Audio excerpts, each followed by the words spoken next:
Well, we're here, guys. There you go. Renee has me set up so that I have control of all of the aspects of this. And I happen to look down at the panel and there's one that says mute Renee. I pushed it and nothing happened.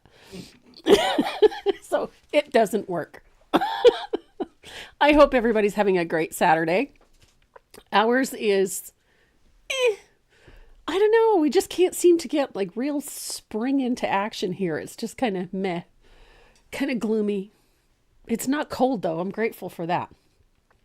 So we have a new toy in the studio today.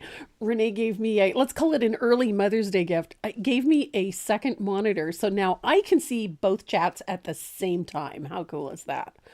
So whatever he sees on the screen, I can see on this one, which is kind of cool. So who else is here? Oh my goodness. Betty Newhouse is here and Miss Sheila. Mwah. Love you, my dear. And Lucy DeMatt and Linda Safranco, which means I also know that Mary is watching too. Mary, mwah, love you too, sweetie. And Sharon Shutt and Zoila Burling. Hello. I haven't seen that name before. That doesn't mean anything because I don't often see the chat. So, and Becca Buckner and Janet Roach, Karen Jones, Patrick. Hello, Patrick. And JL Brewer. Oh my goodness, everybody's here today. Facebook's on this side. Okay, YouTube. Okay. And Lois Ann, Jackie Wright. Oh my gosh. I'm going to need like an extra set of eyes just to monitor. But at least now I can see them. I couldn't see them at all before. And most of the time it would go zinging by so fast I wouldn't have a chance to say anything. So good morning to Debbie Buckton and Jackie Wright and Lois Ann. Hi, guys.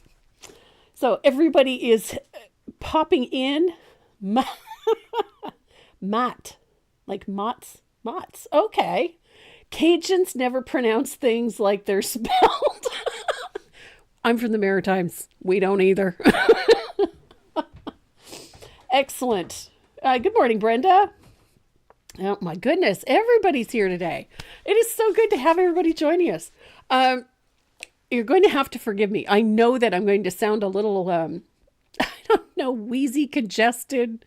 I am still fighting with these stupid allergies. It is spring in the Maritimes, and so I have been either coughing, wheezing, stuffy head. You know, I feel like one of those cold medication commercials.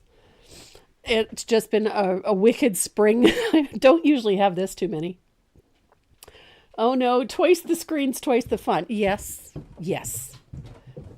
Uh-oh, here comes trouble. So, hi, Mace. Hi, baby. Hello. There's our girl. She is growing like a bad weed. Can I pick you up? He's going to try. Good Lord. This is Miss Mace. All 60, what is she, 60 pounds, 65 pounds? Yeah, 60, 70 pounds. Yeah. Puppy. Just saying. 8 months. 8 months. She is beautiful. Yes, she is, Janet. She has an attitude.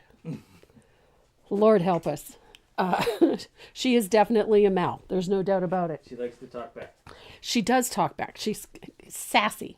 Very sassy. So today we're going to be painting Farm Fresh eggs. I really love this series. I had so much flippin' fun creating this series of farmhouse pieces. And I know that some of it is going to be a little repetitious over the next couple of weeks because we're doing all 4 of them. But each one of them has some really unique techniques that I think are really fun and kind of important to put a little focus on. I can't wait to paint the chicken because the chicken has got some really great techniques involved in it. You're going to have a blast doing that. So when you're finished with this series, you'll have 4 frameable panels that can be hung up. You can either do them on an 8x10 postage stamp, which looks really cute if you're hanging all 4 of them. Or you can do them just strictly on an 8x10 canvas or on an 8x10 hardboard panel, which is what I've used. I've used a 1/16 of an inch hardboard. Not quite the same as just straight MDF. It's a very dense hardboard surface. It's a little thinner. And it frames beautifully. And that's what I've been using for a lot of these frameable pieces. I really like the way they come out. The other nice thing is that with a coat of gesso, you can paint on them and they hold up absolutely beautiful. They're very sturdy, they're very stable, and a really nice smooth painting surface. So if you're looking for a really great surface to paint them on, that's what I've been using is these 8x10 hardboards. They're inexpensive, they're really nice material, great to work on. So, but because it's an 8x10, you can use almost anything you've got on hand. So if you've got the 8x10 artboards, if you've got 8x10 watercolor sheets, if you've got 8x10 canvases, use what you have. You don't have to work on exactly what I work on. This was fun, putting the chicken on the postage stamp, the 8x10 postage stamp. It was fun, but again, these are designed to work on just a straight 8x10 panel or canvas. So just to make things easy for everybody. The one we're working on today is this one. I just love these. I just think they're so much fun. I got busy this morning, framed the one that I did last Saturday, which was the Farm Fresh Milk, and I thoroughly enjoyed that as well. And it looks so cute when they're all framed. So that's the one we're doing today, is that one. But before we get started, let's talk about the giveaways for today.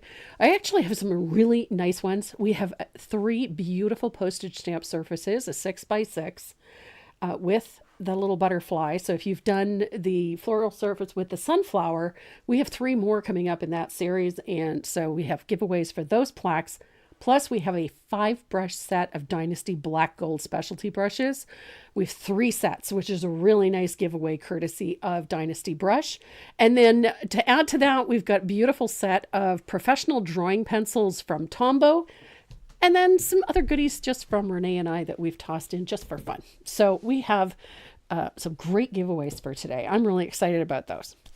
So, what else? You got your behind the scenes done. Oh, good Lord. Need a wide angle lens at this point. What you doing? So I did have some happy mail this week. It was kind of exciting.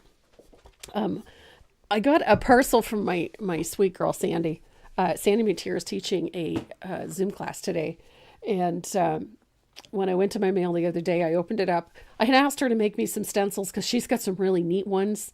And so I wanted to have them here. So we got some of Sandy's stencils on here that we're going to have up on the website here shortly.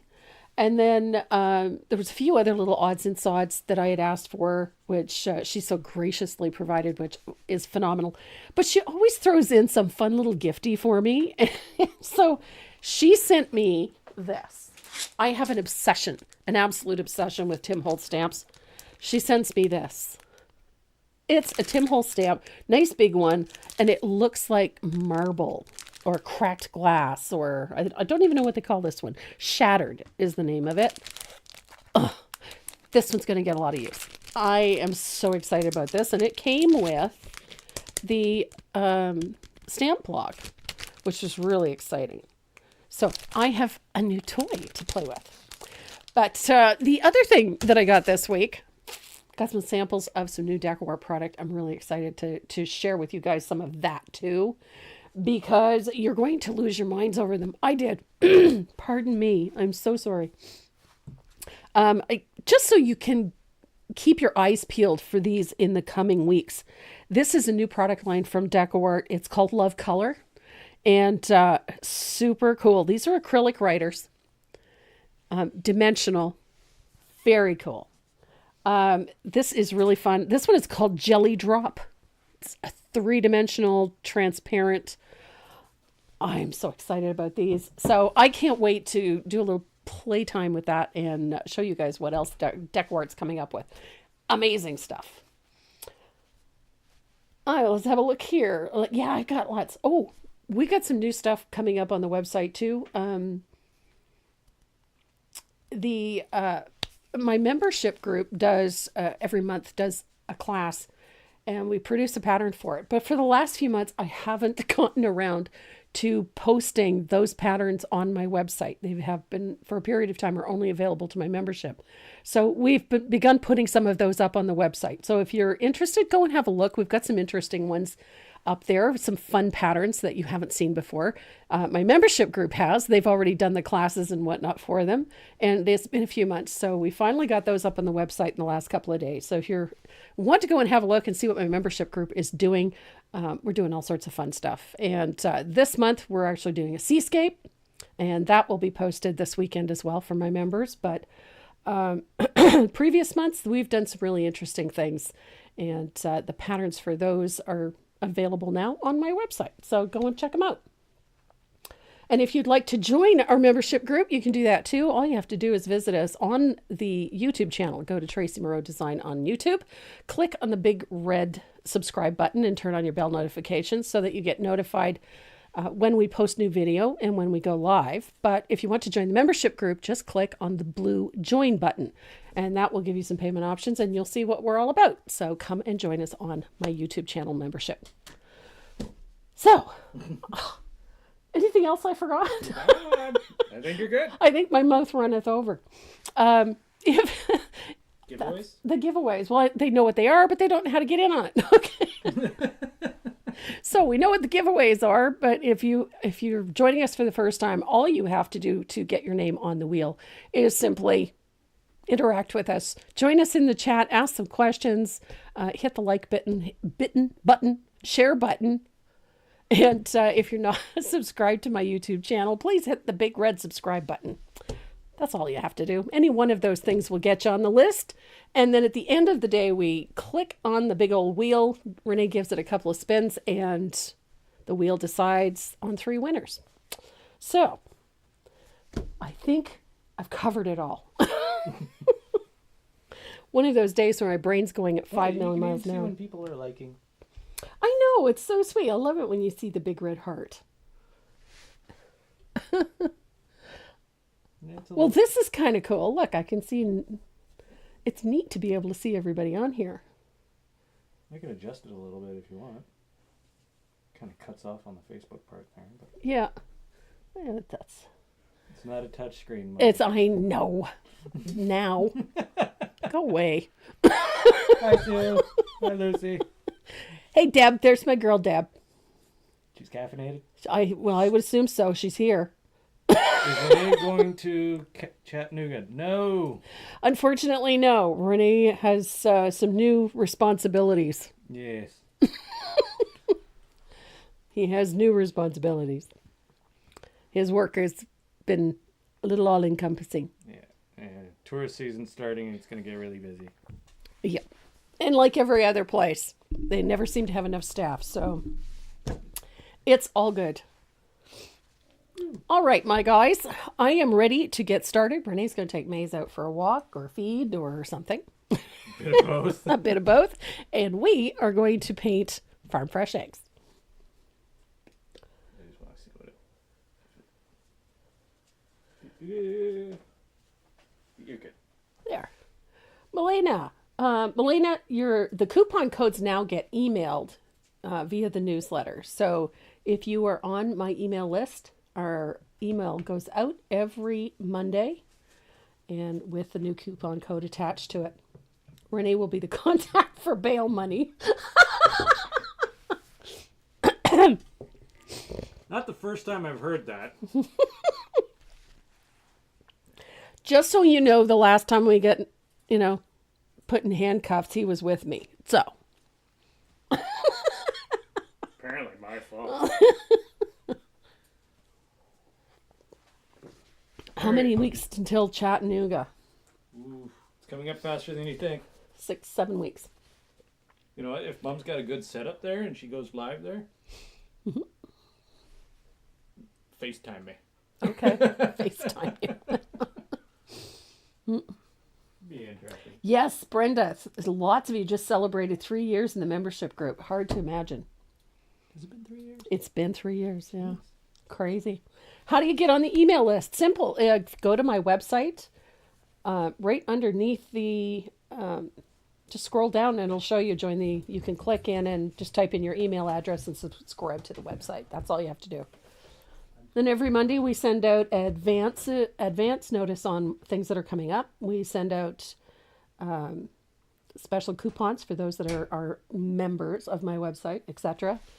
And we also post little freebies for you guys in there. So, not a tough road, honestly.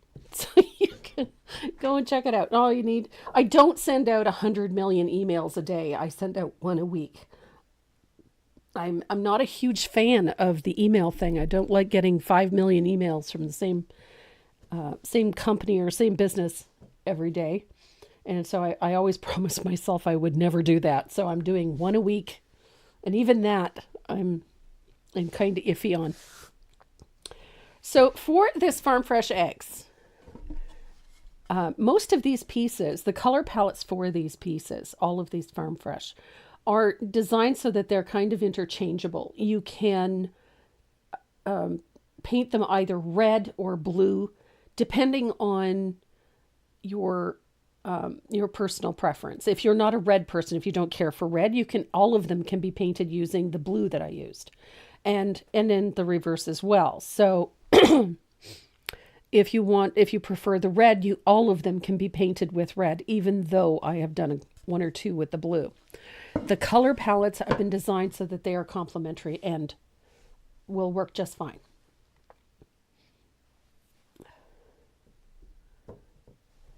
Does Renee have a bail bondsman on speed dial? Surprisingly, no. One of these days I will sit and tell you the story of how Renee and I literally were pulled over and like yanked from our car at gunpoint by the police.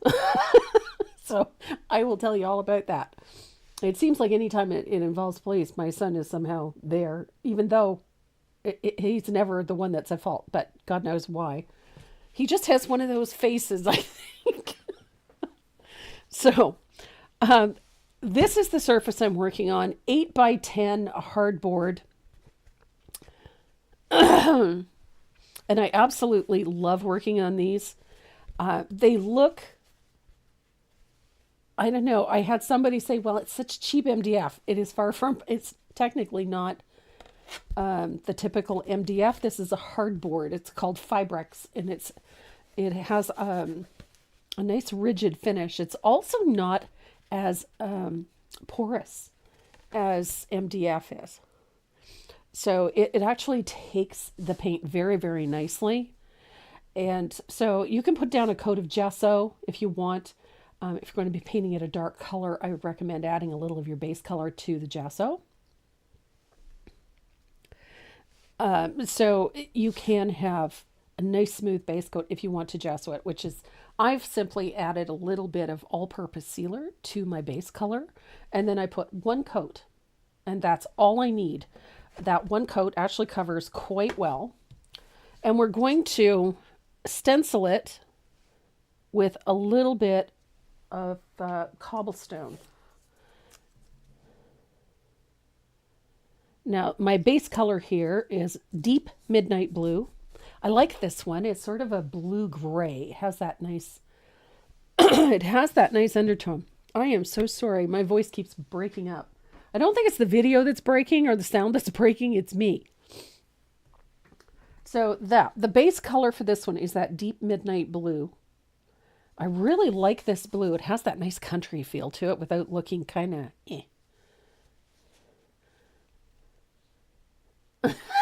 Yes, we know it wasn't the first time you were in cuffs. So I'm going to be stenciling this with a little bit of cobblestone. Cobblestone is that neutral. It's a nice neutral. Now, I said this before. I will say it again. This is one of those colors. Instead of using a white on this, which is a really high contrast, I went with this cobblestone. It's a nice neutral, but it still gives us a good contrast, but it's an easy one to control. It's not a glaring high contrast. So, a little bit of cobblestone. And you're going to apply this in a circular fashion. Change directions frequently. Neatness does not count for this. And perfection is absolutely to be avoided. We do not want fully opaque squares. We don't want them perfect. We don't even want them complete in some cases.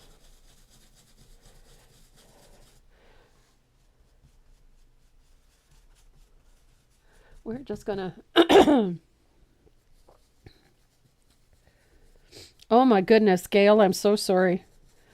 I'm going on 8 weeks of this, where I've been either coughing or clearing my throat.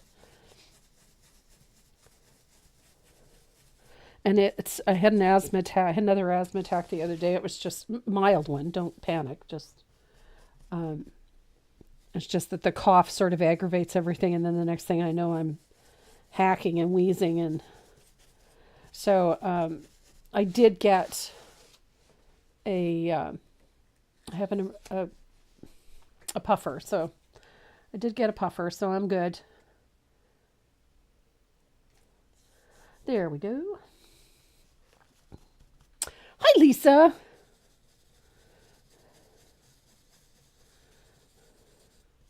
So I have a funny, not funny story to tell you. It's funny in that, it doesn't surprise me that these technical things happen to me at this rate.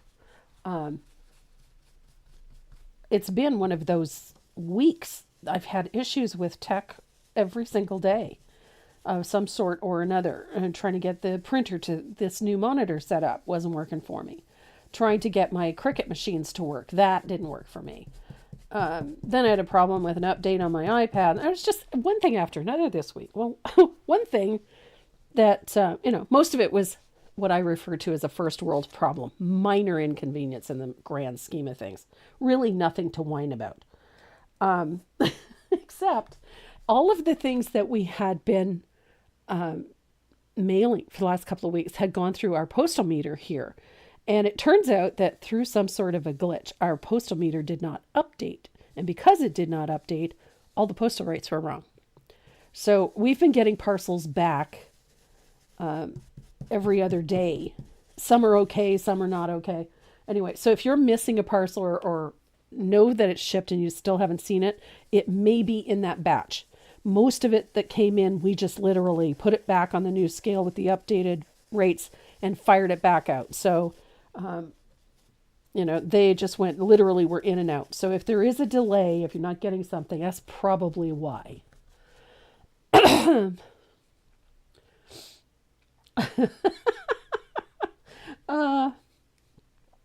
Yes, Renee has good stories. He is his mother's son.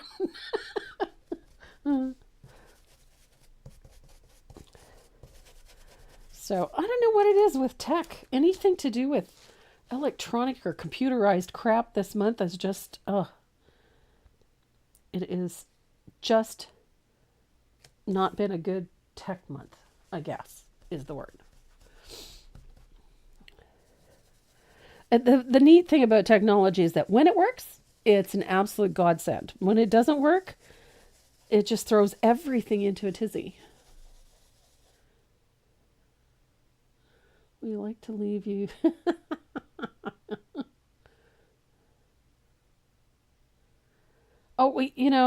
In the grand scheme of things, it's not surprising that we have issues with tech because we have so much of it. So, we are teched out in here. It's ridiculous. We are a family of first adopters. When it comes to new technology, we are that group of people that have to, we sort of sit back, wait to see what it's going to do, and then, we have to try it, have it, whatever. So we are perfectly accustomed to having them, but it just seems I've gotten more than my fair share this week, and this month.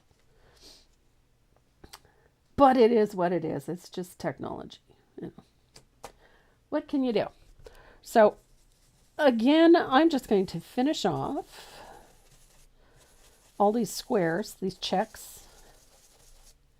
I love that they're not perfect, that they're incomplete. It just makes this piece a little more interesting and fun.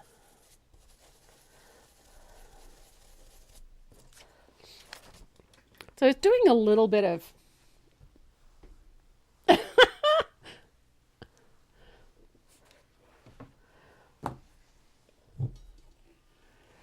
Oh, the airport and the skull. Ask me about the cornstarch sometime, Robin.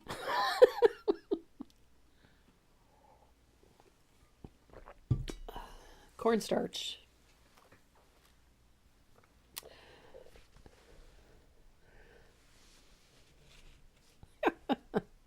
So I have chicks. I love them like this. You can see they're not perfect. They're not solid, they're not fully opaque, but they still give us nice contrast. We are going to distress them. I'm going to use one of these sanding discs. This is a medium and fine. I got these ones off of Amazon. And they're a little coarser. So you're going to distress this surface.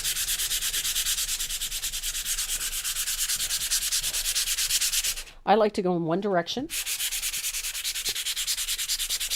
And that way, if there's any deep scratches, they just sort of fall into the finish. Now, the other thing I like doing, I like to distress the edges. I like to distress the corners. I like to wear through the paint. It just makes them look a little more authentic. Just like so.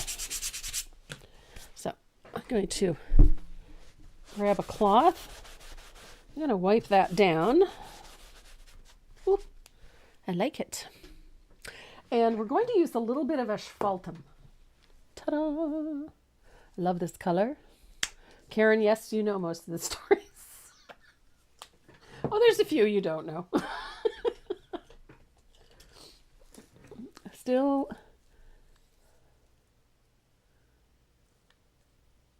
Oh, heavens no. All you got to do is just join us in the chat. You can do any one of those things, or all of them if you want to, Vicky. But, yep, you're on. You asked a question, you're in this chat, you're on the list. We don't like to leave people out.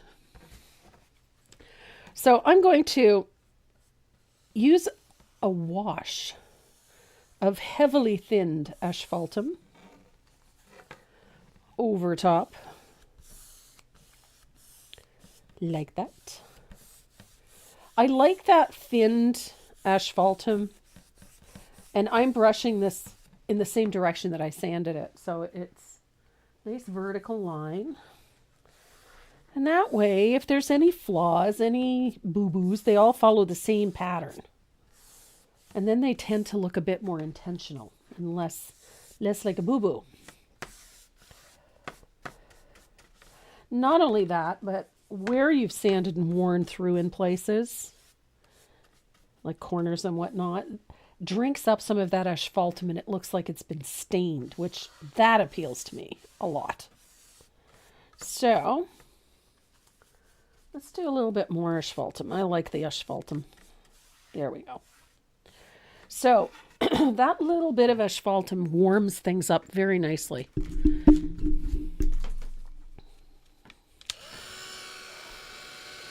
Easy peasy, this one.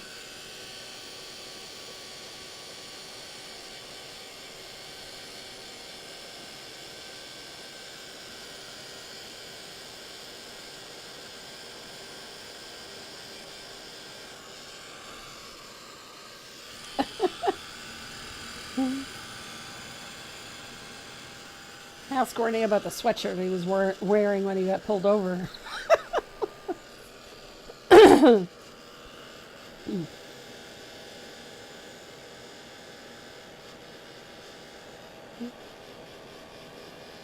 Some people say you shouldn't sand India. If it needs sanding, it needs sanding. I have no problem with it.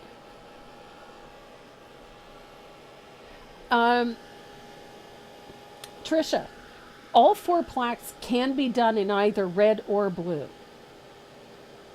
You don't have to do them all the same. You can do them all individual. But you can do each of them in either the red or the blue. Or if you prefer using a dark green, do that too.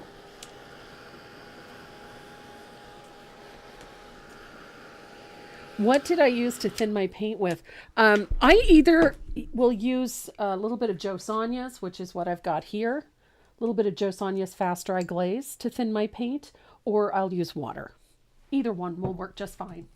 So if you don't have the glaze, the paint will, or water will work. So this is the end result. Look at how muted and soft that is, and it doesn't look so cold. I like the irregularities that that creates. Some places it's a little darker, other places it's a little lighter. Gives you a nice distressed look with minimal effort. So there's a couple of things you can do to accentuate this. I'm going to do that part now. More often than not, I will do it towards the end, but I think in this case, I want to start it now. So we're going to age the edges of this with a little bit of lamp black. So I'm going to make myself a high-tech applicator, which is just a piece of shop towel tucked inside another piece of shop towel to make a little pillow. And I'm going to use a little bit of lamp black. You don't need a ton of this. Of course, it helps if you can get it out of the bottle. It doesn't want to come out. It's clogged. So, a little bit of lamp black.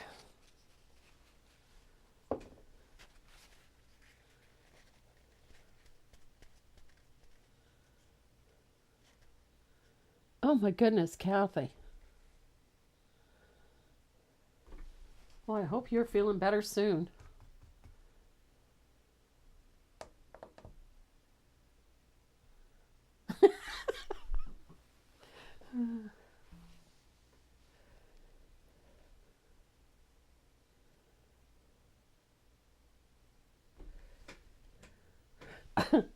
So I'm going to pick up a little bit of that fast dry. You can do this with water as well. And I'm going to pick up just a little bit of lamp black. You don't need a ton. And I'm going to just put a darker edge. And as always, I'm working in a circular fashion and I change directions frequently. And it's a light touch. We're not scrubbing this hard. And it's just to darken the outside edge a little. I like having that darker edge because it accentuates and draws the eye to the center, which is where our line drawing is going, where our image is going. So it draws attention to that. And it frames it up nicely, and it also sets a mood, which appeals to me. So, and by putting it on this way, I get a nice gradient, nice soft one. If you don't like working with it this way, you can always float it in. Just put a nice wide float all the way around the outside edge. A little darker in the corners. Just softens things, makes for a nice finish. Just like that.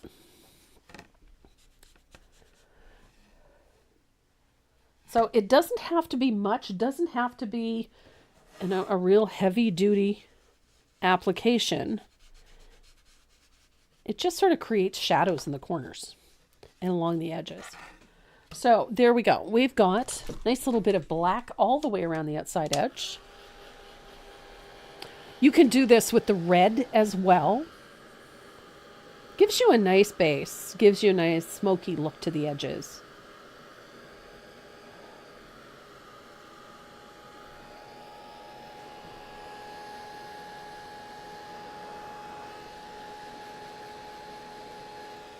There we go. So now we've got those, those nice little dark corners. Super simple. I'm going to dry that really well. Now, I've got my line drawing.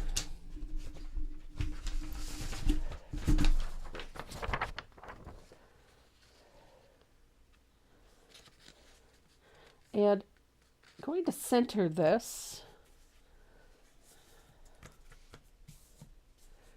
There we go. That's pretty close.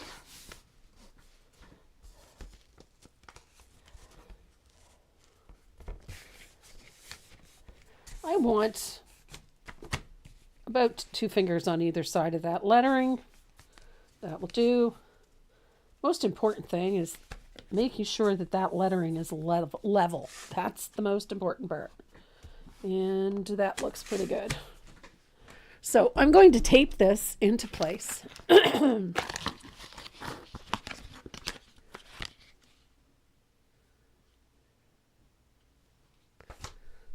Try to.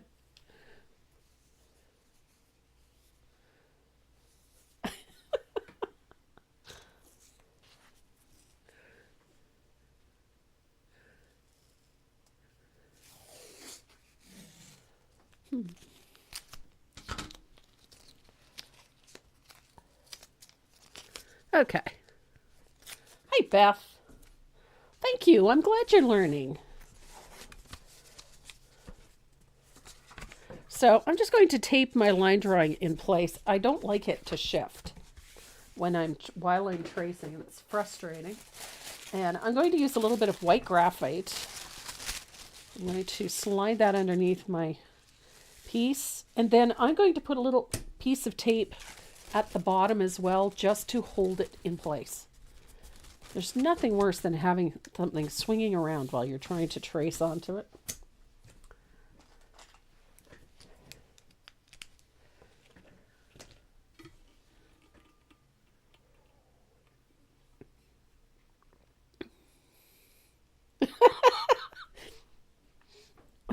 Janet and Robin are chatting with Renee. Be very careful, girls. That's all I'm going to say.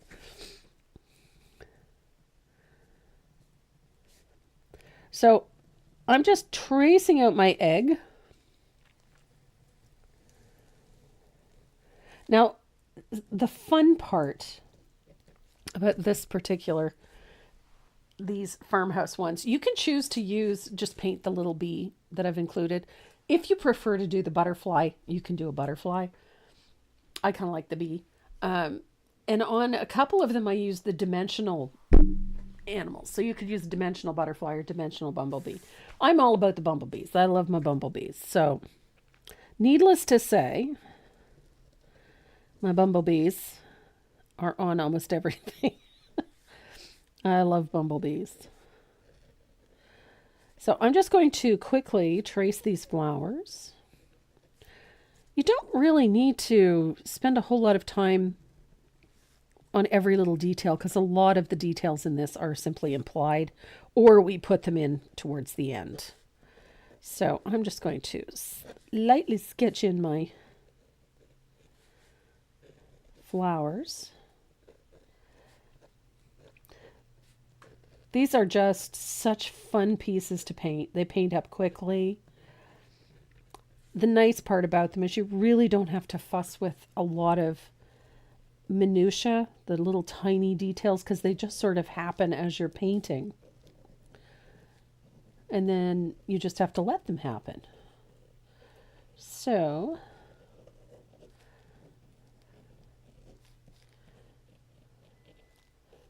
same with the leaves and flowers and such. Everything is very loose.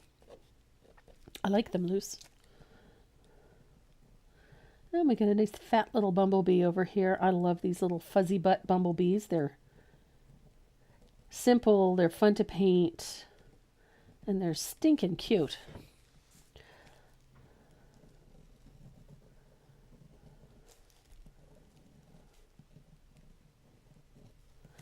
Now, our egg is sitting in a nest of sorts, so I'm just going to put a few little strands in. They're mostly just for placement anyway. There we go. And then we've got some lettering. Now, I wanted this lettering to have sort of a distressed and kind of funky, imperfect look. I wanted them to look like they were, painted by the farmer.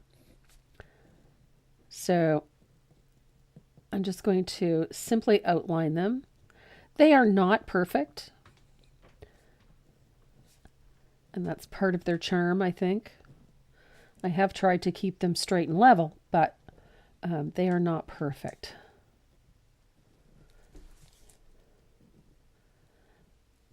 And that type of lettering appeals to me. I have always loved that primitive style lettering. But there has to be they have to be straight, they have to be level, and they have to be all the same size. you know, or follow it so that they're at least proportionate. But I have always loved that sort of distressed. What shirt saying?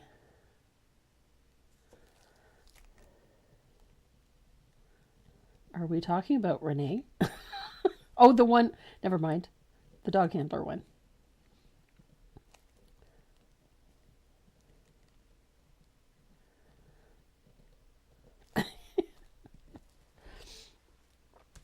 So this one actually works up very quickly. It doesn't take long to trace this one.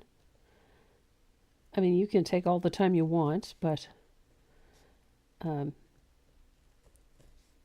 as long as everything is straight and level, you don't really have to worry too much about the minutia.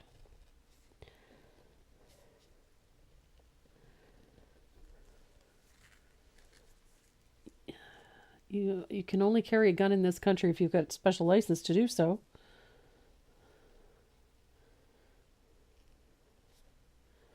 We have very strict gun laws here.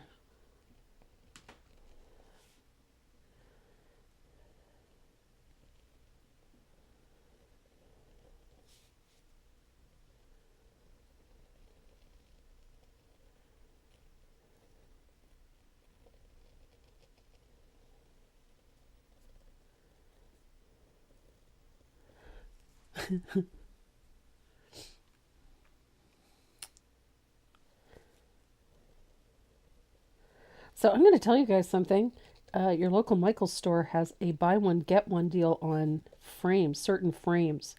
And the ones that I've been using are on sale again this week. And usually when they put them on at that rate, I go and buy, at least 6 or 8.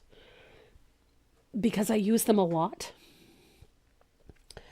And I love the way they look. It's a simple black frame with a white mat. And they show off stuff really nicely. So I have a lot of my artwork in those types of frames. I just think they look really good. It's very clean looking. So I think I got everything.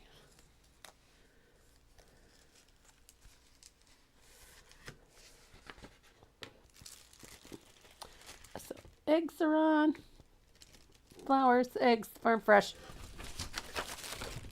Here we go.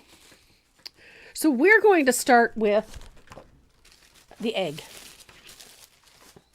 because that is the item that is furthest away from us aesthetically. And the color that I used for my egg is warm white. And I'm going to use a nice big round brush and some warm white. And I'm going to show you a trick to base coat these.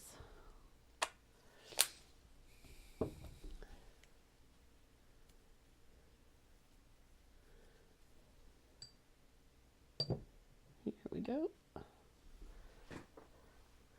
So I've got a little bit of glaze in my brush. You can do this with water. You don't have to have glaze to do this.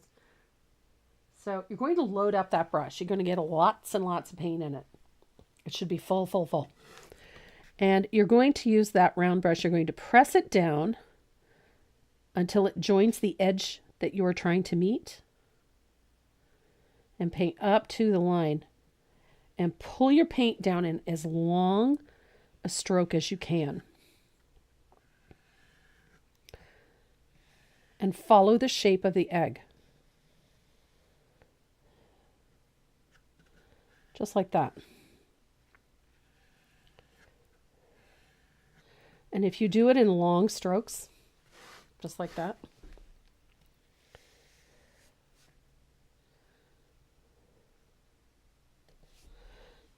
you only have to do one coat.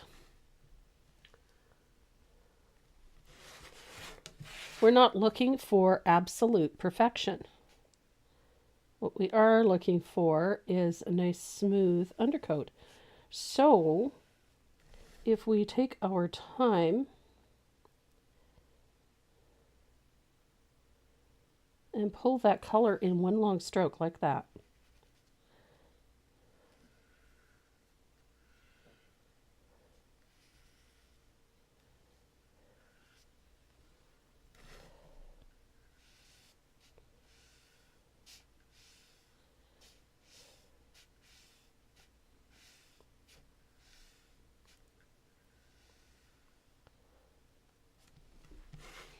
we have a nice egg.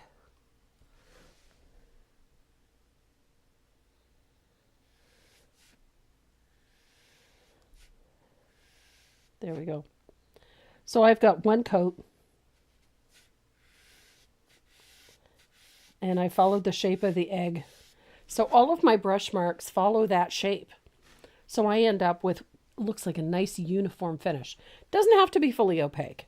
Although this one is pretty close, you can still see some brush marks, etc. in it. That's okay. So we have a base coated egg. Now I'm going to dry this real quick.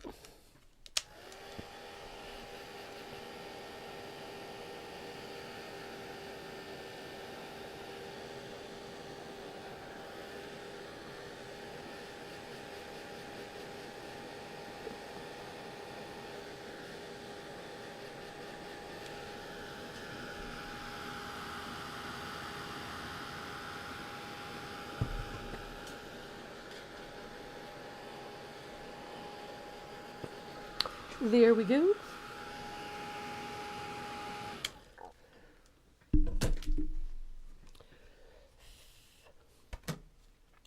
So we're going to shade this egg with Bahama Blue. I like shading white with Bahama Blue for a couple of reasons. Because I use asphaltum, the blue keeps it cool looking, makes it keep that white feel to it.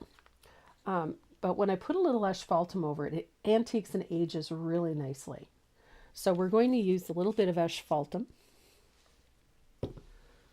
And I need a big angle brush. I need a nice brush. Okay.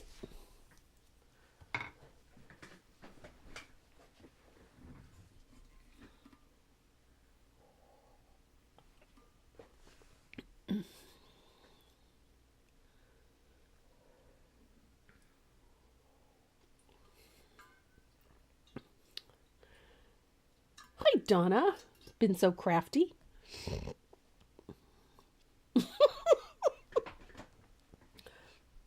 Oh, Maze is chasing birds on the lawn. Great. Hi, Jan. Gail, I'm glad it helped. I think when a lot of us feel like it's like coloring in, that you have to fill in a space a certain way. I think a lot of the time if you take the space and base coat it according to how it's shaped, it gives you a much more fluid, appears more uniform that way. And it does make a difference in how well things are base coated. JL, here in Canada, you can order, and most of the time your shipping will be free over a certain amount. I order from Michael's all the time, even though I have one down the street. Because our Michael's might be out of something, so I order it online instead. So I'm going to float and shade our egg with Bahama Blue. And I'm going to leave a little sliver of that white, just a little sliver showing all the way up to the point. And I'm bringing that color right up to the top. And then I'm going to do the same on the other side. It's going to be a little narrower though. That float on this side is going to be narrower than the one on the other side. And I'm going to leave a space right there. And then I'm going to come across the bottom and join the two like that. Now, there's a highlight here because this is where our highlight's going to hit, right about there. And so I'm going to leave a little space right here, just a thin, narrow one. This is narrow. This is going to be about 1/3 of the width. So this darker shadow on the right is going to be about 1/3 of the width of the egg. This one's going to be half that. So this one's going to be a lot narrower.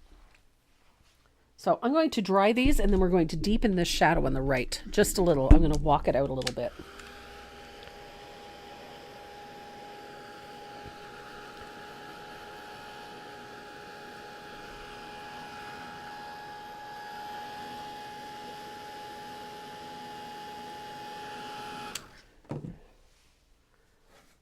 I'm going to walk this one out. Also going to deepen it a little so that it comes out a good 1/3 of the way. There we go. Excellent.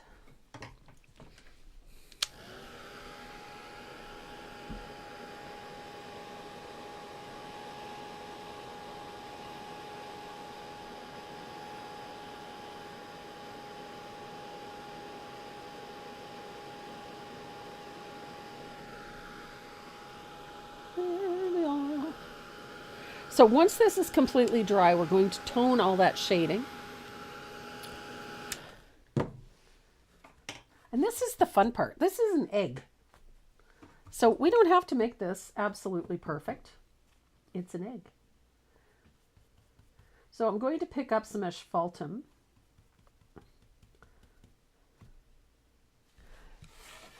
And I'm going to shade the bottom of the egg. The egg down here is going to be a focus for a bit. We're going to create that curve this way. So we're going to do that with a float of asphaltum at the bottom of the egg. Remember, he's got grass and things like that that are going to be covering this, but in order for our egg to take on that egg shape, we need to round it out a little bit. So look at this. So darker at the very base, and then we're going to bring that asphaltum up the sides like that.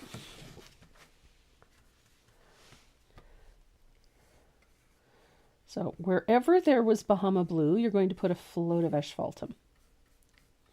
Right over that little thin narrow space that we put in. Don't be afraid to cover that up. It's just a float, still going to be lighter than the rest of the egg. There we go.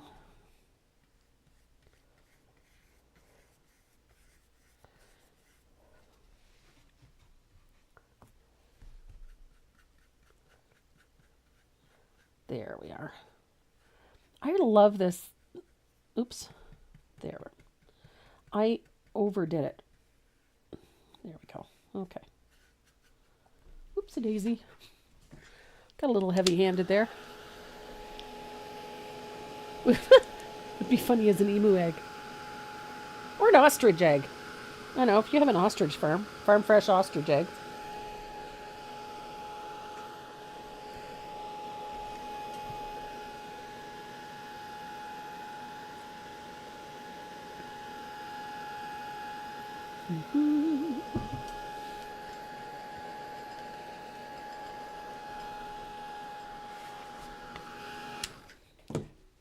So we've got our shading in place. I'm going to bring that up so you can see it a little clearer. So we've got that first set of shadings in, and we don't really need to do a whole lot more as far as the shading is concerned. We're going to do a little bit after we put in the nest, the twigs and the grasses and whatnot. But we are going to give our egg a little bit of a highlight because our egg is just that. I'm going to use a filbert, and it's going to be a little dry. I'm going to use this brush a little dry. And I'm just going to, that didn't work. Not quite enough. I'm just going to put a light dry brushed highlight on one side of our egg. Right here. There we go.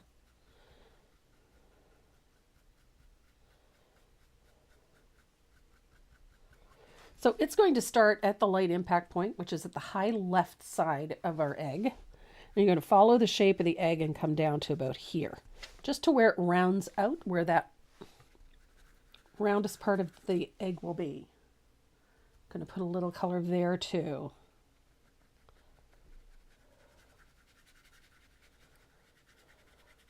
So you can do this with a dry brush. You could do this with a stencil brush. It's just to get that little highlight in there so that it's a little brighter than the rest of the egg. And then you can make it a little wider if you like. There we go.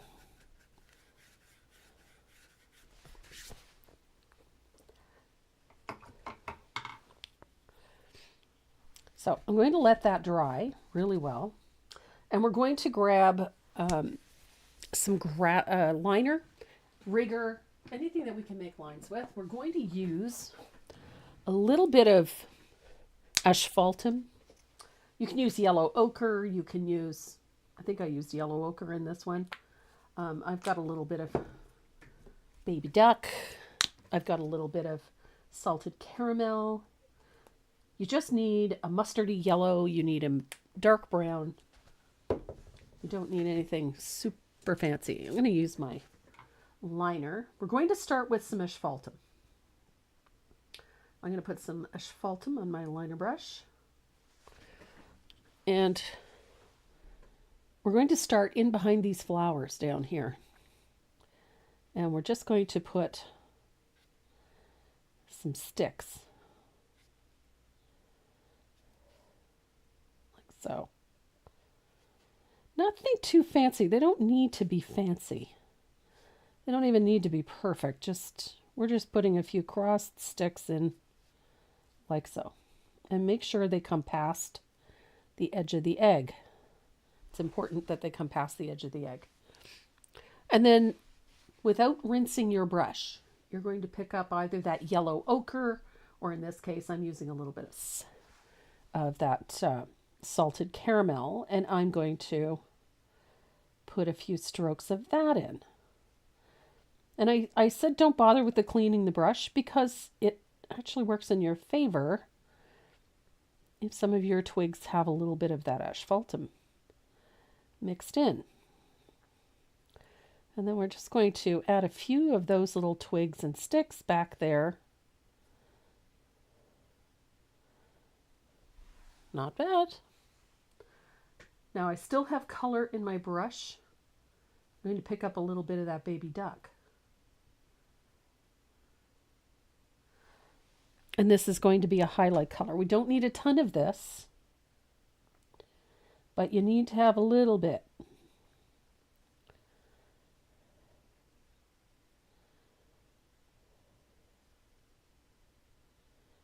I'm a fan. I like these little textures. These work for me. So I'm going to dry that. I'm going to show you a fun way to add a couple little details to this. I'm going to grab, I had a small round in here. There it is. I had a small round. This is actually a Maureen McNaughton round. I've had it for years. Is salted caramel in the yellow or brown category? I would put it in the yellows, honestly. I think it falls closer to the yellows. It's brighter, more yellow than raw sienna, so it's a great color. I'm very, very happy with that color. So I've got a little bit of new leaf. This is that new green that's in that. I really like this green. And I've also got some margarita. I'm going to bring in a little of that. And we're going to pick up both colors. I'm going to pick up a little of that new leaf with the round. And I'm going to pick up just a touch of that margarita. And I'm going to quickly just pat blend the two colors together. And then I'm going to add a few little leaves. And they're just a touch. Just press down and pull. These are little teardrop shaped leaves. And I like these. I like to tuck a few in here and there. You don't need to do a lot of them, but I really like how they look. They just sort of add a little punch of color. Oops, that one didn't work well. There we go. See that little bit of green down there? It just helps give it a little more cohesiveness, fills it in nicely, and we'll connect them a little later on.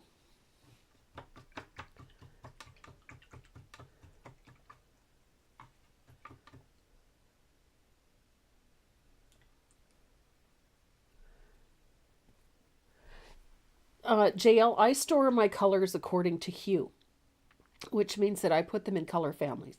So I have What brush am I using? It's a number 3 round. I put mine in color families, so all of my pinks go together, all my reds go together, all my blues, etc. When it comes down to a color like salted caramel, it kind of walks the road between a yellow and a brown. Now, I have all of my colors like honey brown and golden, all of those golden toned colors, I put those all together. And they're in between the yellows and the browns. So I like to have my yellows down with my browns. And that's why. So because it sort of walks that line between the two, it can go in either category. That's all. So I absolutely love this tone. This one falls into that ochre category. Even though it's technically in the brown family, I would have it with my ochres because I find this one has an extremely high yellow content. Scarlet is a red. It leans in, it's what's called a very warm red, so it leans towards the yellows. But yes, it's still a red.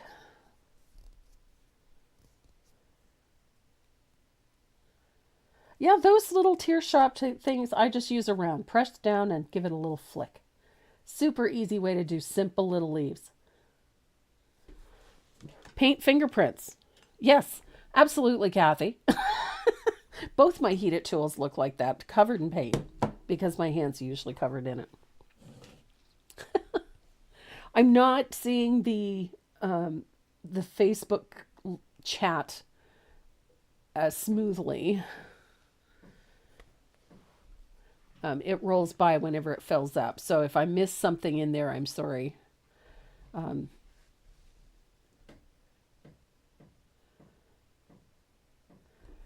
Yeah, I like mine according to hue, and then when I'm setting them up, I sort of put them in according to value. So each color family has its own space, and then within that color family, they get adjusted according to value, from light to dark. And my paint cabinets are right now a little shameful, but that's how I have mine organized according to hue. So we have those cute little green leaves in there. I love my egg. I really love my egg. I think my egg came out really nice this time. The other one's pretty good. I like this one better. So we're going to paint our flowers and leaves. So the leaves on this are pretty straightforward. I'm going to show you a technique for getting a brighter green out of 2 shades of green.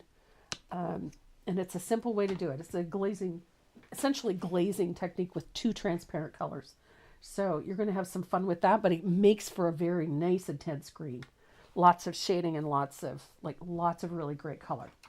So I'm going to use my small round. Antique green, lush green, any one of that, avocado, those will all work for the leaves on this. They're in that same ballpark, they're this muddy, earthy, khaki, a very earthy green. So I'm just going to quickly base coat them with a little bit of antique green. I think I grabbed lush green, actually. I did. Antique green is my go-to. I love antique green. It's one of Enid's colors. Years ago, there was Decor had sets of colors that were palettes that were common to specific painters. And Enid's colors were one of my favorite color palettes. It had a very antique, very old feel to it. The colors had just this wonderful richness, and they were just so great. Well, the only one that is still in the Decor lineup after 30 years, 35 years, is Antique Green, and it's still one of my favorites. I just love this color. And then last year they released Lush Green, which is in the same tone, that same yellow khaki feel, little bit more opaque. Just a little, but it still has that fabulous, very vintagey look to it, which appeals to me big time. So, and they're so close that the only real difference between the two is the opacity.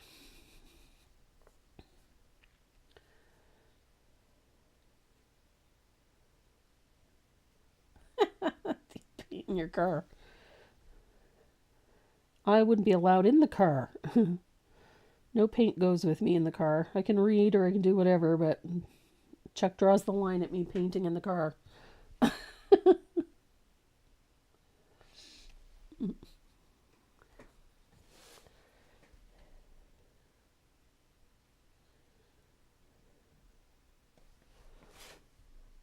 I love this green.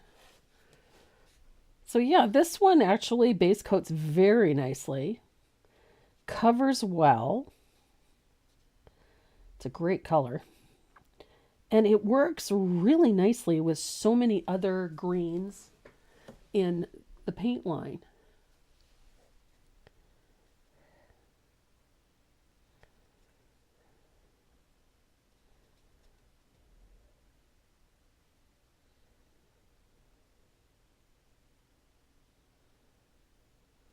There we go. I think I got them all. Yep. Nope. Nope. Nope. Nope. Missed one.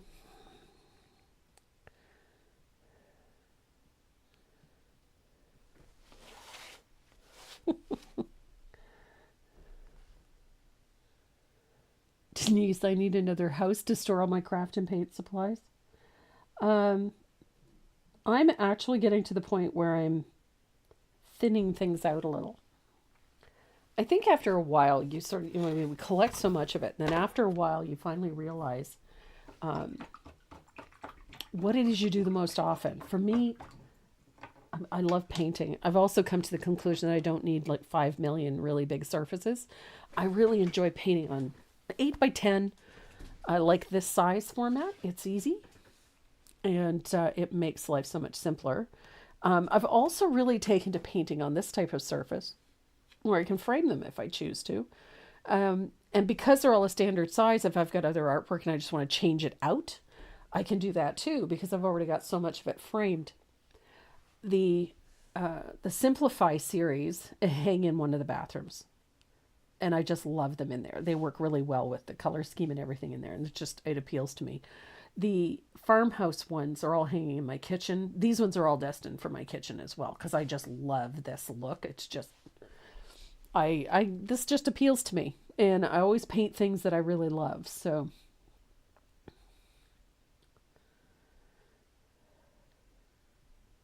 you've reached the point of knowing when to stop. Oh, Judy, that never stops. What's this surface called in English? Try to find some on Amazon France. This surface? It's just an 8 by 10 artboard or hardboard. Linda, you can get these at Home Depot. Believe it or not, it's a hardboard. Comes in a variety of thicknesses. Look for the thinnest one they can get, and it's usually about 1/8 to 1/16 of an inch. It's hardboard, meaning that when it looks like MDF, but it's super smooth on one side and very slick, not plastic, but slick. And that's the one you're looking for. You can usually buy a great big sheet for like $30 or $40, and they will cut it down to size for you.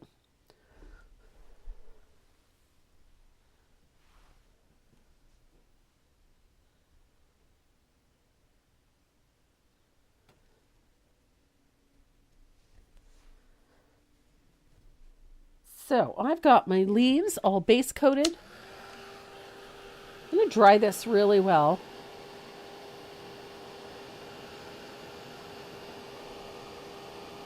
You can frame these and hang them up, or you can put a hole in them to hang them, or you can glue ribbon or something to the back of them to hang them. There's a variety of ways you could hang these.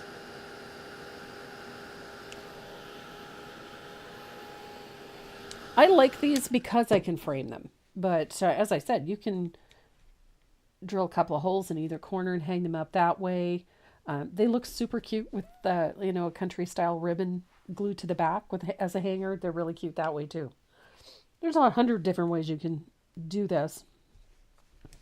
I just realized I think eggs is crooked, but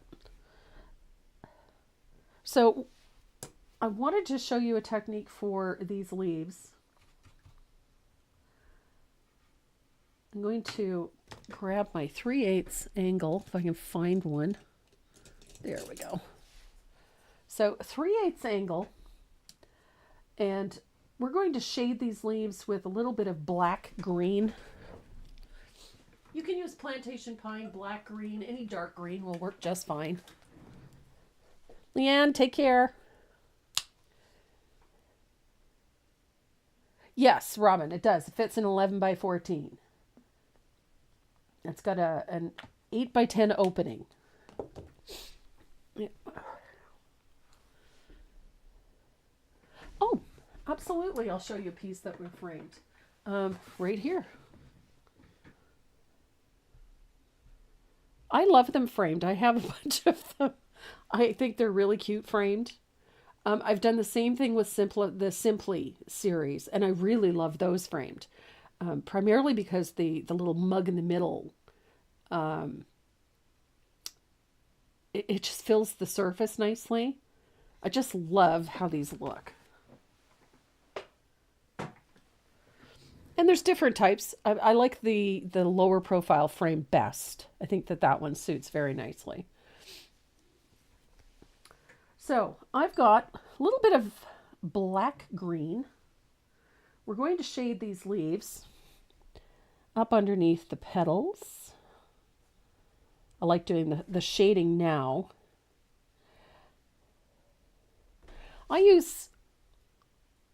Where did I find the frames? Actually, I got my frames from Michael's. They have this buy one, get one deal on frames right now. And the ones I buy are usually about $25 or $30 a piece. But when they have that buy one, get one, I buy, 5 or 6 at a time. I'll buy whatever limit they have. And then I just keep them in the studio. I just find that they finish pieces really nice. I have several different pieces. I like framing them. This is the one I'm teaching to the Illinois Heartland Decorative Painters. I love this piece, and I just think it's so pretty in the frame. And again, it's just done on an 8 by 10 hardboard. And then my membership group did this one a couple of years ago. And I've had it sitting here for the longest time, and I finally got around to framing them. And I just love how they look. They look very clean and very, very pretty. So I have all kinds of them. And I like them framed because I can use them wherever I want to around the house. And the other tips, Lucy, you kill me. Yeah, you can get them in packs of 3. You can get the smaller ones too and do the smaller surfaces. They look really, really nice. It's just a nice way to finish them. I think for a lot of us, we're just so done with tchotchkes and, okay, it's pretty on that shape, but what do I do with it?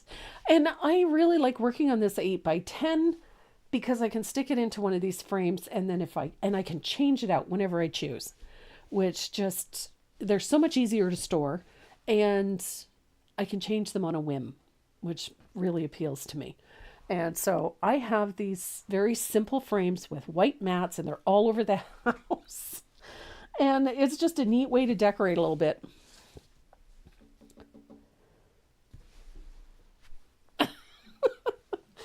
Renee's waving at me through the window of the studio.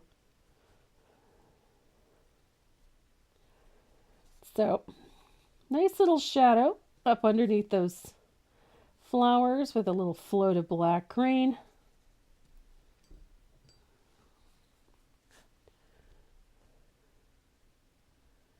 Oh, that's right too, Bev.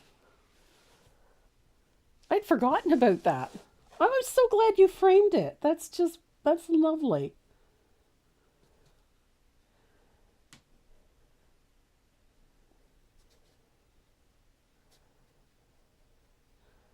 I have frame pieces. One of my favorites. This is going to sound really silly. What do I do to hold the art panel in place? Actually, I just used some framing tape, mounting tape. I just got a roll at a framing shop. And I put a piece at the top and a piece at the bottom or all the way around the edges. and stick it in there. I change mine out on a regular basis whenever I get tired of them or I want something different. I'm notorious for changing out for the seasons. I change my drapes for the seasons. Um, I have, heavy dark drapes in the house, warm drapes in the house for the winter, and in the summertime I change them out for, something a little more gauzy and light. And I do the same thing with some of my artwork.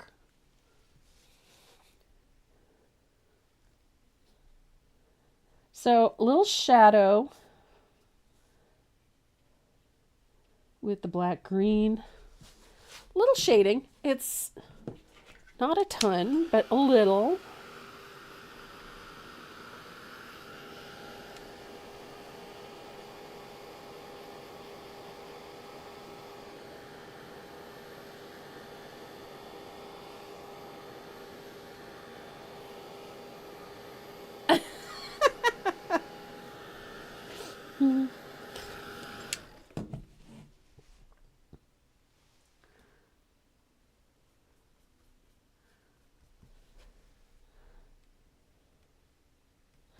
So I'm going to put a little shadow down the center vein of each leaf with a float of that black green.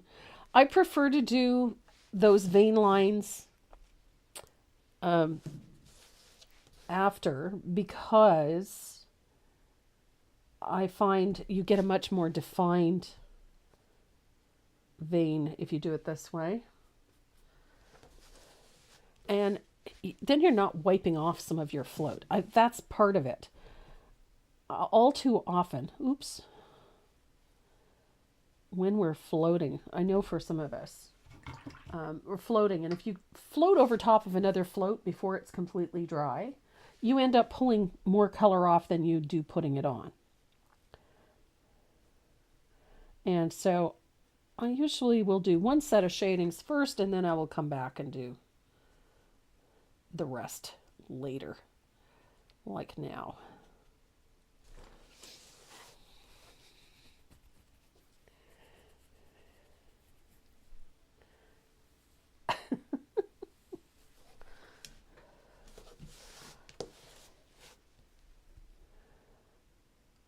And we all know that everything you paint's got an extended... Oh. There we go. Sorry, Pat. I have a tendency to drift as I'm working, so apologies. I had most of what I was painting was underneath the palette shot. Sorry about that.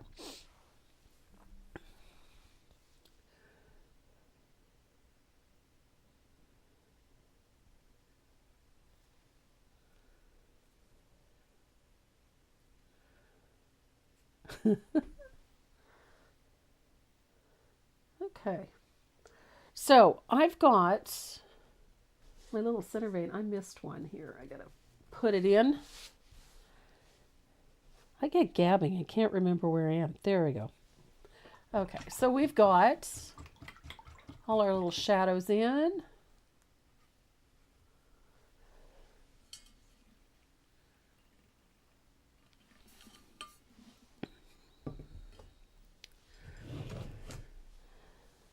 Now, I'm going to show you a neat trick. I love how this looks. It gives you a brighter and richer highlight by using two transparent colors to highlight with.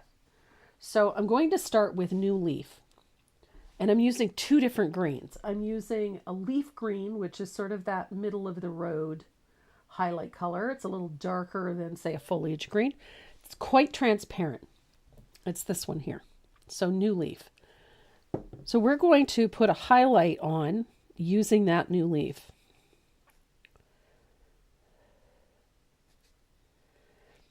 And it's a strong color. So it gives you that really bright highlight, but it's a little, I think flat is the best word. Meaning that it doesn't quite have enough zing. It highlights, but it doesn't have any oomph. Not yet. But I'm going to use that as our highlight color.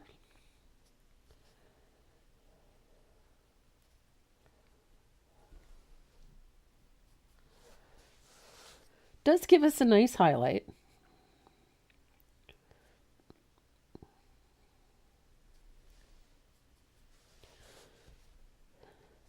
It's a lovely green.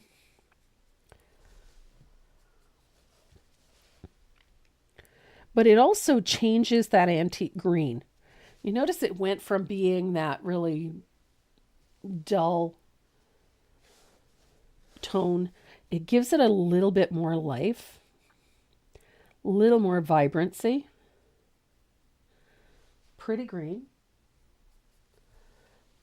I'm going to highlight these small leaves here.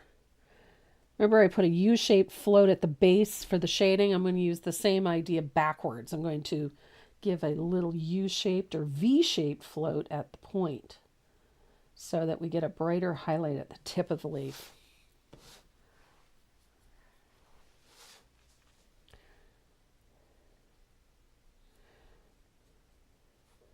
And somebody asked me how I get that smooth look to that so that it doesn't have that sort of choppy look. And that is having that whole chisel edge of the brush on the surface. So we've got that first float in. See how it changed it from that muddy, earthy green? Now it's got this nice brighter highlight on there. It gave the leaf a little bit of shape and a little bit of texture. So make sure this is dry. And we're going to put another highlight color over top of this, and it's also a transparent color. So what it's going to do is it's going to be directly affected by the two colors that are underneath it. So we're going to see the antique green. We're going to see this brighter leaf green, and then we're going to see this high yellow green.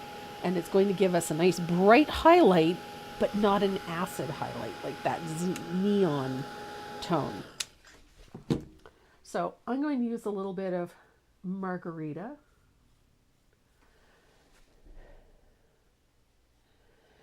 And this is where that lighter green, look at the difference. Right off the bat, we get that zing, but it doesn't turn yellow. It gives us that greenish tone. And that other green underneath stays with us.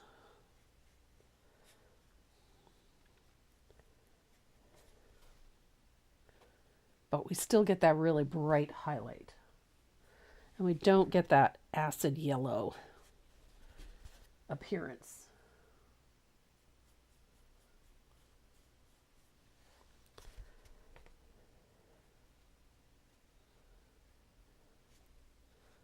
I love it.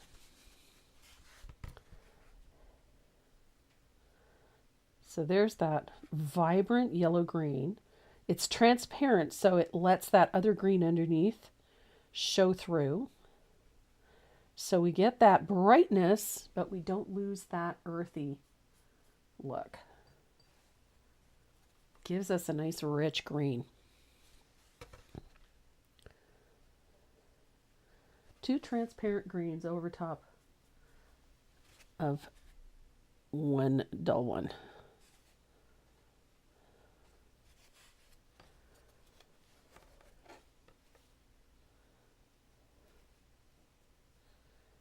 And again, the trick to getting those nice smooth floats, getting that whole chisel edge on the surface. Using the whole brush.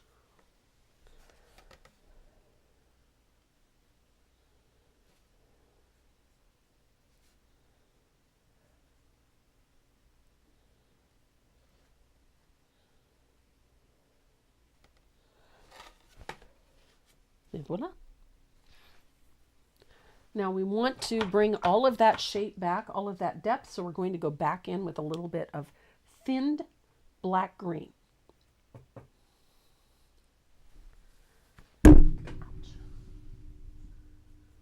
So we don't need to be a ton of it in there. It needs to be quite transparent. We're just going to use, see that whole chisel edge on the surface. It just redefines those center veins. They get a little lost when you're doing all this highlighting, so you just want to bring them back a little.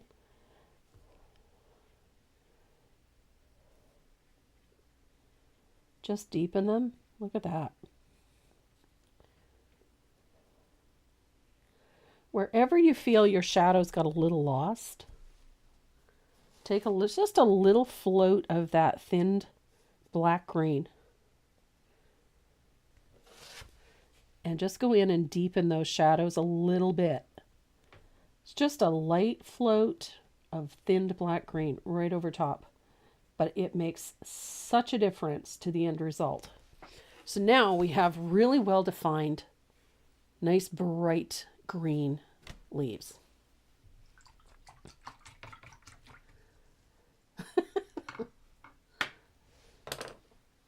And the 3 greens that we're using, the base color, 4 greens actually, lush green or antique green for your base color.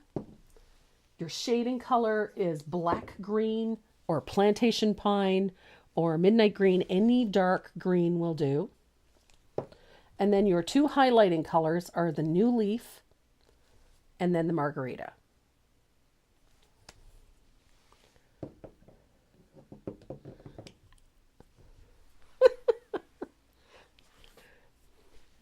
So there we go. Now, because I can, and I'm the boss of me, I want to show you something really quick. Whenever you're painting leaves, and if they all start to look the same to you, and it starts to look a little boring, I'm going to tell you a little secret. Go in and take one of the colors that's in your flowers. And in this case, I'm going to be using a little bit of, this is called tea berry. I'm going to be using tea berry in my flowers. One of the things I like doing with leaves, anytime they all start to look exactly the same, which can make your painting a little boring, to be perfectly honest. I'm going to take a little bit of that color, whether it's red that's in the flowers or pink or something like that, and then bring a little of it into the leaves. Just a little, and you can put it on the edge somewhere. Just a little touch of it. It doesn't take much. Just pop a little of that color in. On the edge, at the tip. Just a little float of that color over top of the green. On the leaves. Just gives the leaf a little interest. But it also carries the color from elsewhere. So it stops everything from looking exactly the same. And that's the trick. Anytime you want to carry a color around, bring a little of that color that's in the flowers or the color that's in something in there. Bring it down into the leaves, just a little. By adding that little bit of pink, it changes the look of the leaf enough so they don't all look the same. And it does. It makes them so pretty. And it gives them a little more realism because they don't all have that same tone. So now we get to paint these flowers, and I love doing these because they're so easy, but they're so pretty. So I'm going to use, I'm using a number 5 round, and I'm putting a little bit of Joe Sonia's in there, just a little. I just wet the brush in it, that's all. And I'm going to load up my round. And these flowers are quite literally painted with, a few little strokes. There's no base coating involved. So I'm going to start over here. Now each of these petals is 3 comma strokes. So 1, don't even worry if they're not perfect. Don't worry about it. 2, so you're going to do them, 1 going to the left, 1 going to the right, so that, and then in the center, you're just going to pull 1 stroke.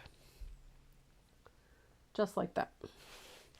And you're going to do the same thing to each one of these petals. Neatness doesn't count. Perfection, definitely to be avoided. Now, we're going to run into this, where there's, the letter goes over top of it. Just squeeze it in however you can. That's all I'm going to say there. Doesn't have to be perfect.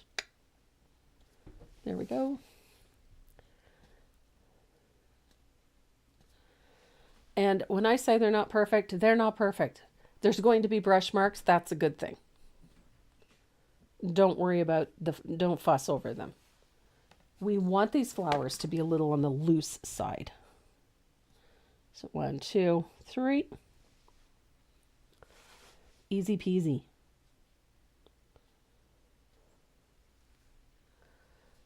Now, oops. I'm going to have to putz with my lettering a little because I just painted it over. There we go. We'll figure it out. It's all good.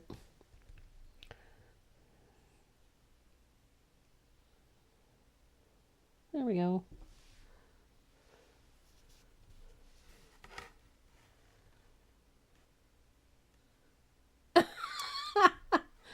This is just the easiest way. Anytime you're painting something like this, start with the things that are furthest away and work your way out.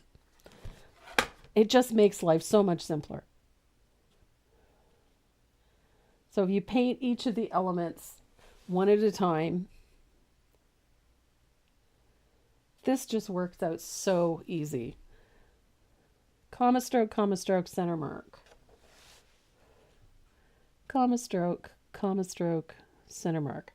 I like the simplicity of this, and by painting the flowers this way, they stay nice and light. They don't come across as being super heavy or, full of base coat. There's texture and everything in them, and they're nice and light. There's an airiness about them. They're just an easy flower to work with. So we've got 3 flowers, and we need to drive these really well. Donna told you I didn't paint, Lisa. It seems I have a problem. Well, more than one. We all do.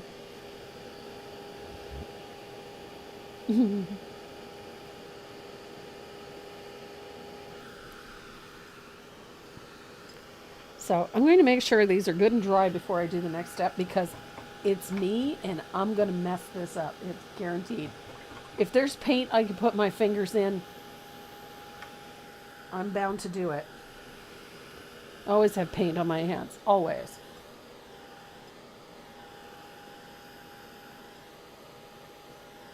There we go. So I'm going to take that same round and I'm just going to loosely paint the center of these flowers white. Again, neatness doesn't count. I just want to get them base coated because we're going to put a little bit of yellow in there.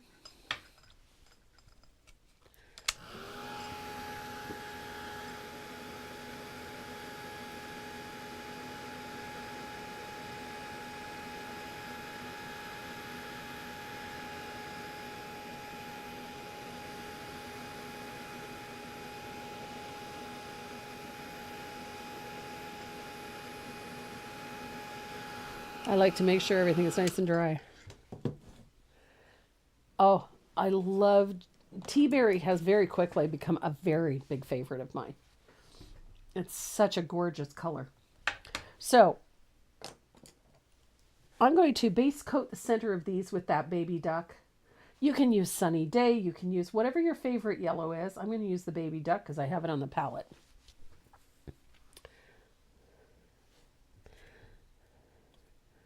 And I'm just going to paint that circle in the middle with a little bit of baby duck. Lovely yellow. An absolutely lovely yellow.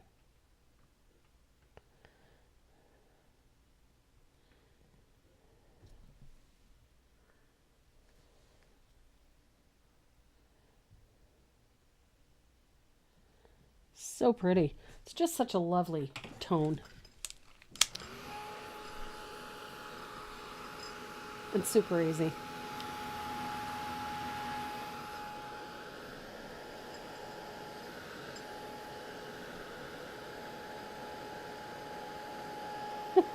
I just realized something. My eggs is crooked.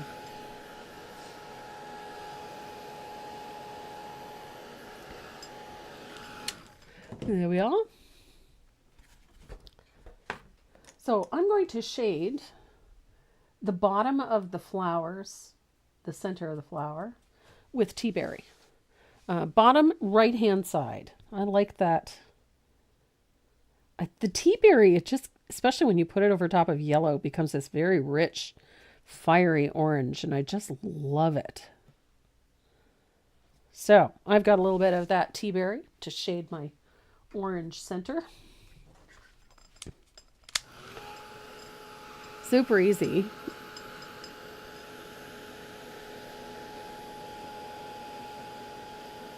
Linda Johnson, yes, I agree. This is one of the best sets of colors that Decor's put out in a while. I have fallen in love with every single one of them. Eggs come out of, yes, I know they come out of them. Yeah, they come out looking all sorts of weird sometimes. So I'm going to use tea berry to shade each of the petals. And again, I like using that U shape down here. I don't worry too much about that. Remember that little space at the bottom? You see where we got those open areas? I'm fine with that. It does not matter. And it's not going to matter here in a minute because I'm going to show you why.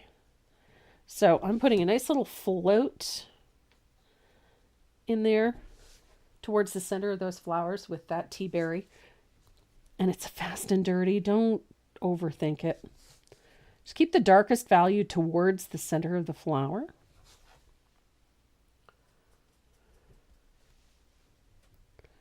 I love this color. This tea berry is just such a pretty, pretty color. There we go. Gorgeous. And these little flowers they're a country flower. They're a simple flower, simple 5-petal flower. Somebody asked me what they were supposed to be. They're just supposed to be a flower. They are not anything in particular. I kind of base them loosely on strawberry blossoms, very loosely. They're not meant to be a realistic flower. They're just meant to be pretty and fun.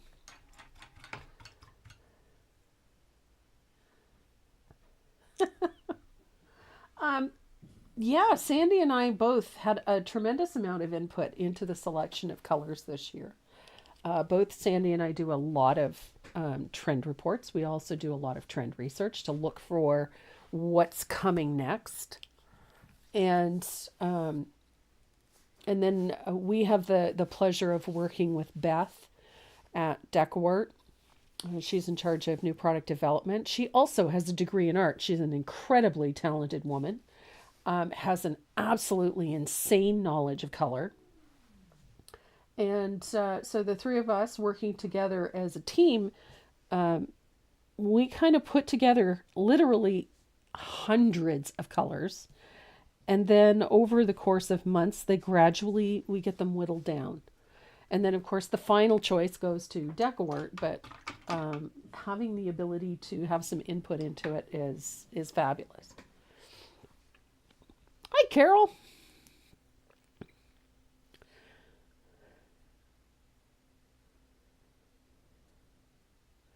You know what? I put them to, I find banana cream is a bit more white and not quite as sunny.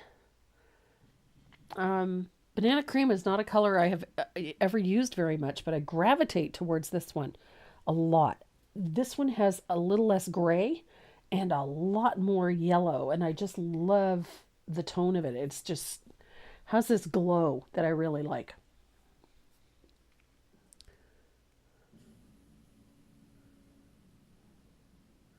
JL, so good to know I am not alone. Yeah. My artificial plants died because I forgot to pretend to water them.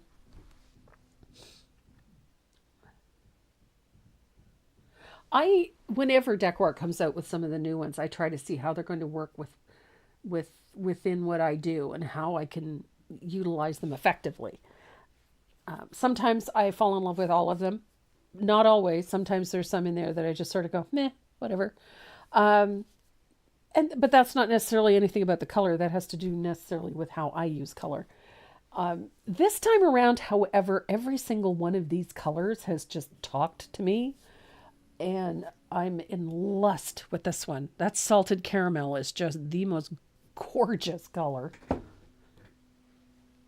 I love all things bee and honey. So I have a tendency to gravitate towards those.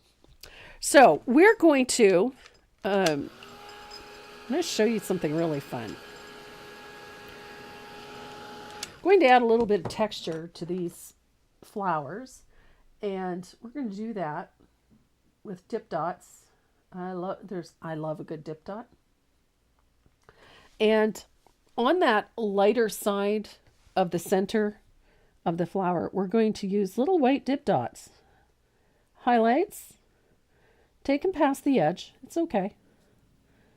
Come out onto the petals. It's okay. And they can be teeny tiny or they can be nice chunky fat ones. It's up to you. Chunky and fat, teeny tiny, doesn't matter.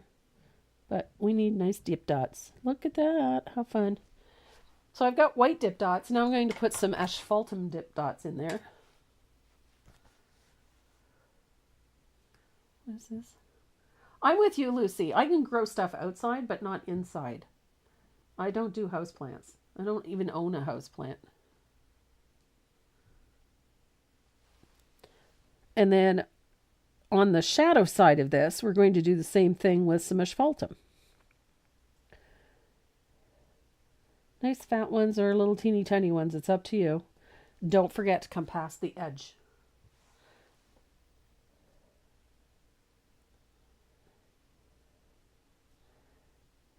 Et voila. These little flowers are super simple. So I need my 10-aught extra long detail liner. Or my 5-aught. This is my 5-aught. So there's my 5-aught extra long detail liner. I'm going to grab some warm white. I'm going to thin it out. I mean, really thin it out. I'm going, because I need this on the liner brush. So, and this is the fun part.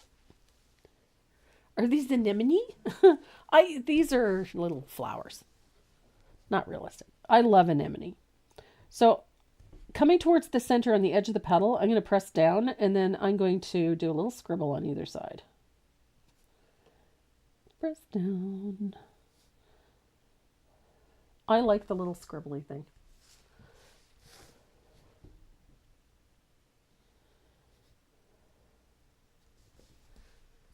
It's just a little outline to the leaf, to the petals. It just keeps the flower looking loose and light.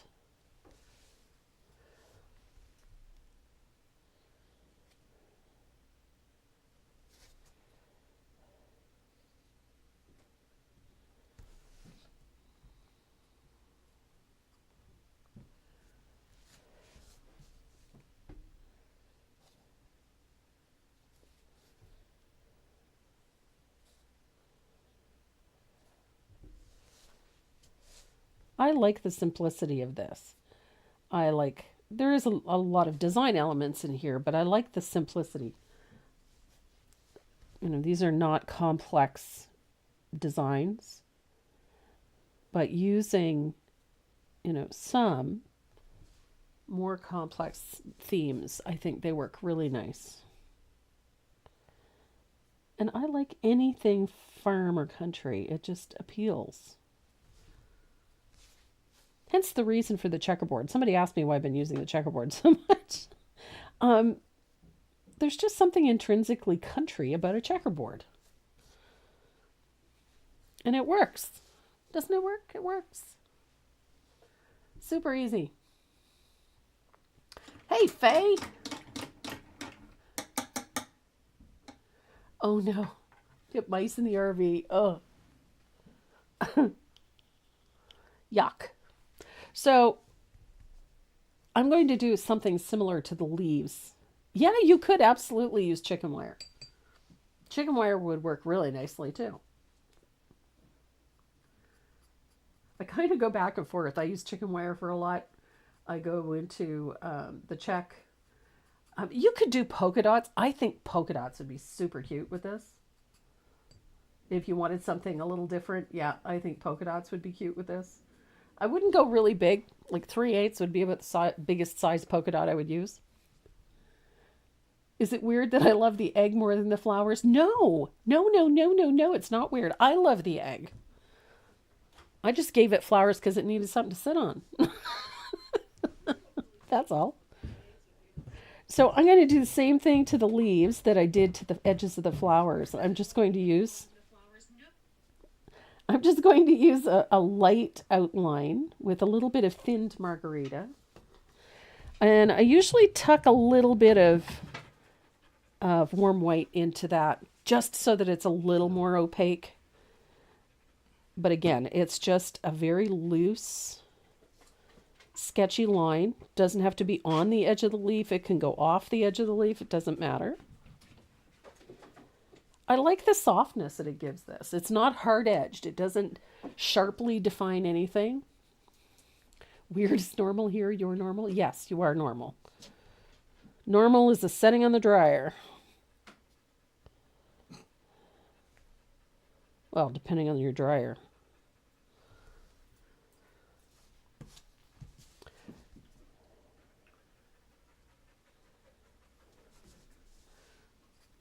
So we have vines that are holding our leaf together. So I want to stroke in my vines.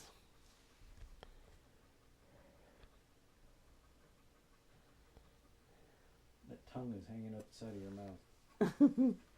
Did you have fun outside? You look bushed. And then I'm going to connect that vine to those two small leaves.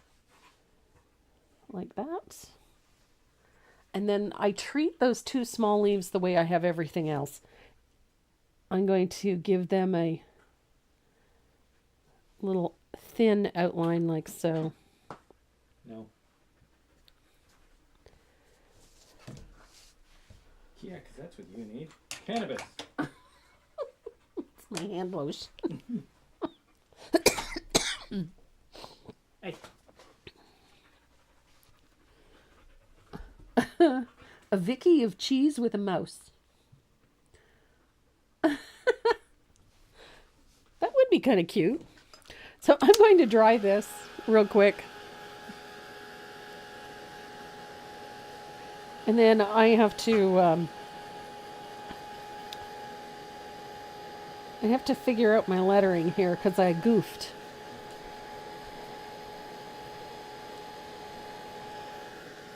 Make sure this is good and dry. Don't give me the tood yet. The tood? The tood. She's got a tood, all right. Are you doing the jumps? Are you snapping? So, I have to fix my eggs because Mrs. here messed up her eggs. There we go. Mine are not lined up and not straight, so I'm going to fix that. Let me show you how to fix that. So I'm going to cut the lettering out of my line drawing, like so. See how mine is actually going uphill because this shifted? Even though I taped it in place, I still managed to make it shift because that's how I do things. If anybody's going to mess something up, it'll be me. So I'm going to take my Factus Black. I'm going to erase my graphite lines. A good portion of them anyway. And I'm going to cut this as close as I can to the bottom of the letter. There we go. Just so that I'm able to, there. Okay. So I need to get that lettering nice and straight. So mine was going uphill. So I'm going to use the bottom of that check as my guide. And I think now I'm straight. So I just lined up the top of the E with this so that now it's lined up where it should be. And I'm not having to rebase coat everything. So I'm going to tape that back in place. slip my graphite in. Fingers crossed.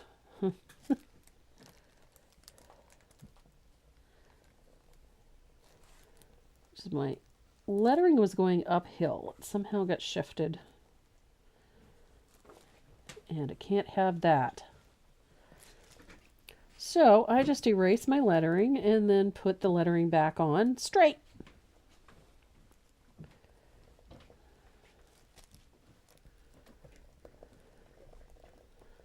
That would drive me absolutely insane if every time I looked at that I realized that it was the lettering was crooked.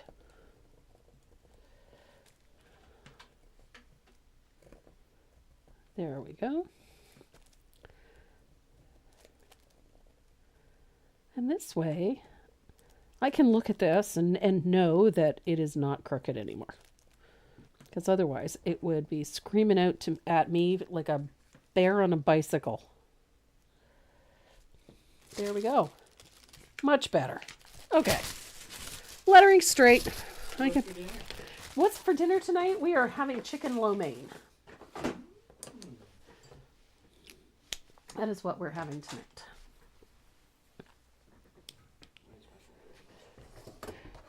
Okay. So now I look at this and my lettering is straight because that would absolutely drive me bonkers. So the color for eggs is Bahama blue. I know everybody is shocked by that. And I'm going to use, I need a number 2 rigger for this. And this lettering is not meant to be perfect. But as I said, it has to be straight and level. Take care, Lucy. Straight and level. It's important that lettering is straight and level. It doesn't have to be perfectly, as long as things are perfectly straight and level, we're okay. So I'm using a number 2 rigger. This one has seen better days. I know it's a 2. Nobody else would know because it's trashed, but it's a 2. So number 2 rigger. And I have it loaded with Bahama blue, and we're going to do this in as few strokes as possible. So you're going to put the brush down, push down until it opens and fills the space. And you're going to do that for the tops, that center bar,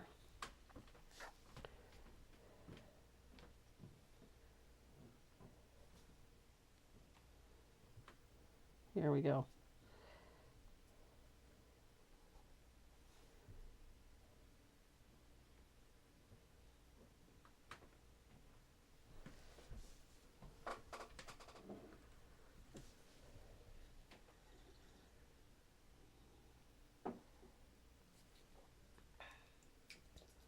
Good coffee? Freshly ground. I heard the machine going. Oh, did you? Yeah.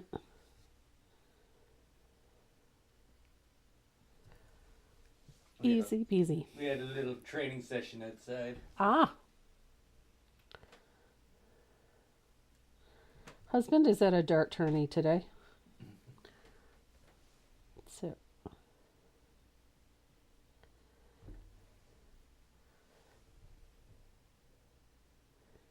Mies requires a certain amount of attention. All dogs require a certain amount of Yeah. attention. Well, not all dogs will demand it like she will. She is unique.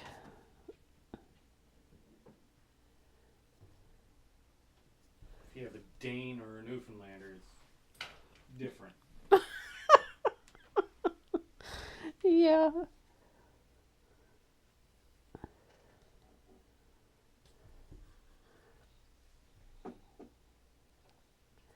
It's like having a psychotic toddler in the house.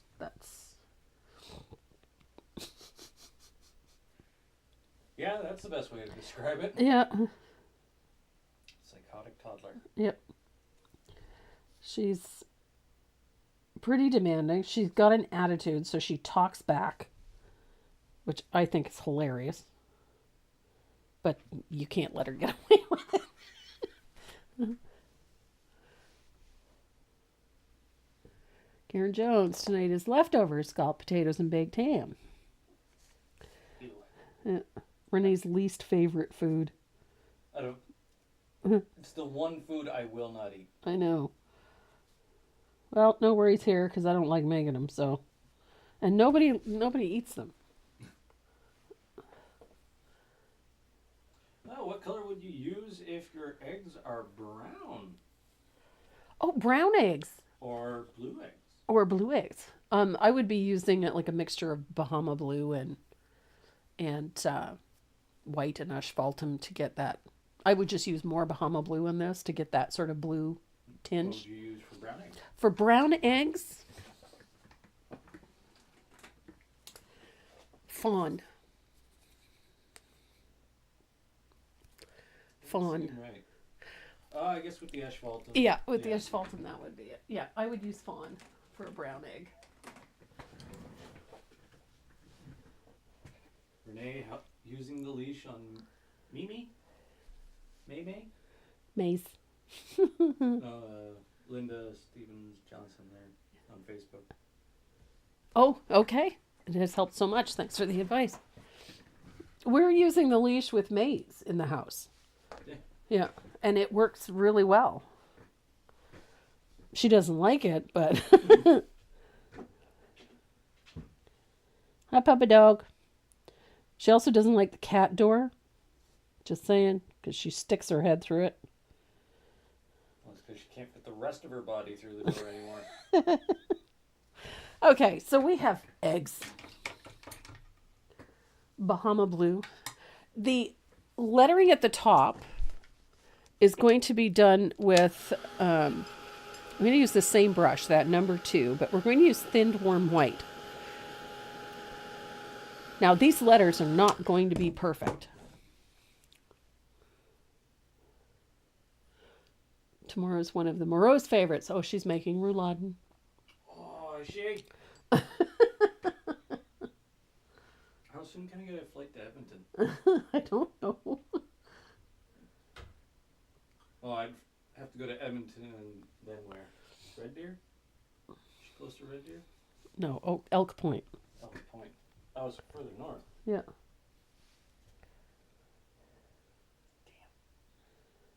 Damn.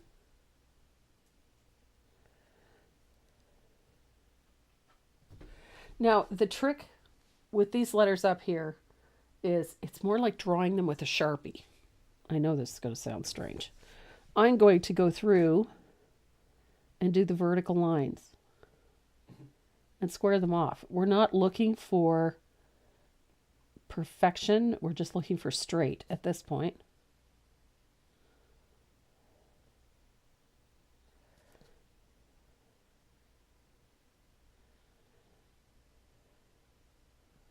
And I don't really worry about whether or not they're fully opaque because I'm going to distress them anyway. These letters are all going to get distressed. We're going to sand through them. So I'm not worried about whether or not they're completely opaque because in the end, they're not going to be anyway.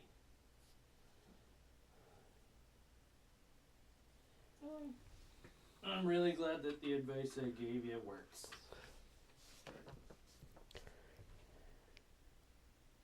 Doesn't work with every dog. But it does help. Yeah. Yep. Drastically. Yep. We've never had an issue with Maze running out the door. No. No, we have not. She growls and barks at everybody that comes to it, but... Although, I think she completely missed the delivery guy this morning. No, she didn't. No? No. She was in the garage barking at him. Ah, okay. Or no, that was the FedEx guy? Yeah. Yeah. That was the FedEx guy she was barking at. And she likes him. Or no, it's the It's pure... the Pure Later guy she likes. Yeah, it's the Pure Later guy she likes, yeah.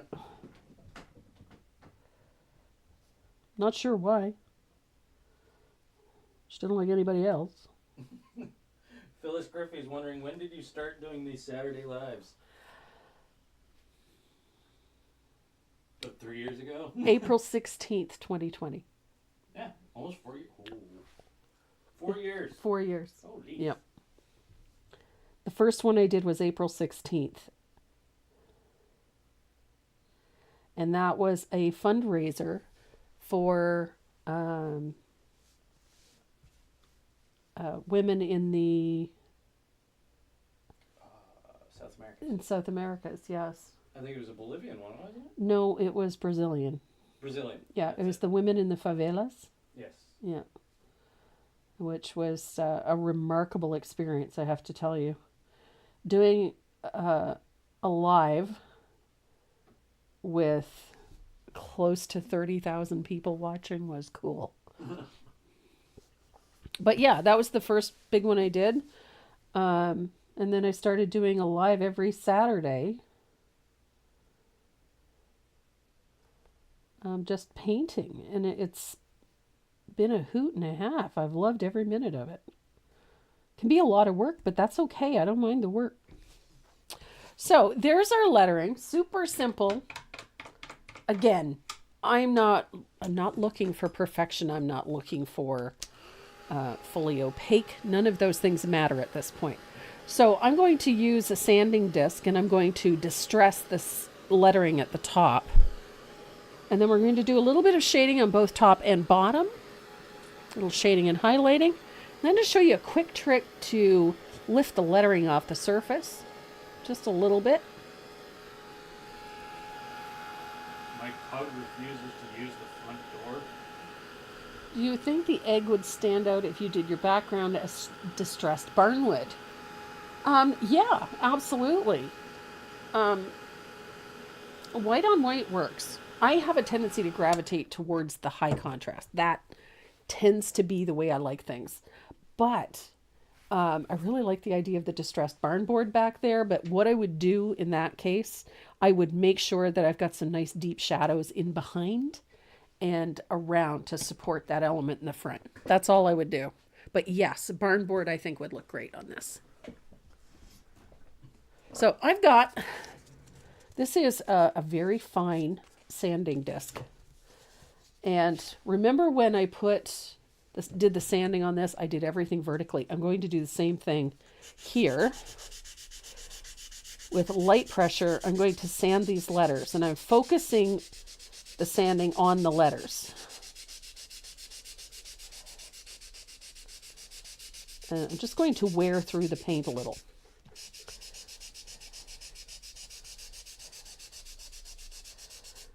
Or a lot. You can do as much or as little as you want. If you want to do it so that they're barely legible, that's up to you. I'm just going to do a little bit.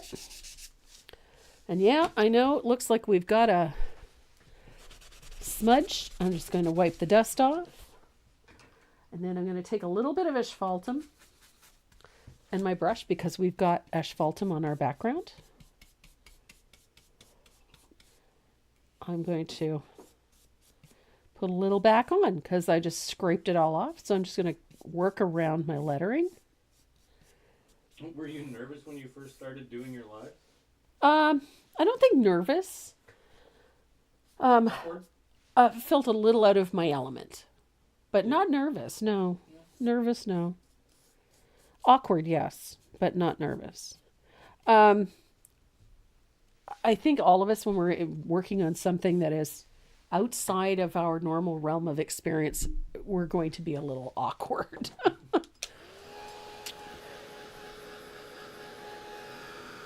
But I have done up until then, I'd already done so many videos that, and stood in front of large classrooms and large groups. Those things don't bother me. Remember, YouTube's forever. Patrick has tens and tens of videos. I have hundreds of videos. Hundreds. I think we're officially in the hundreds. Oh yeah, we are.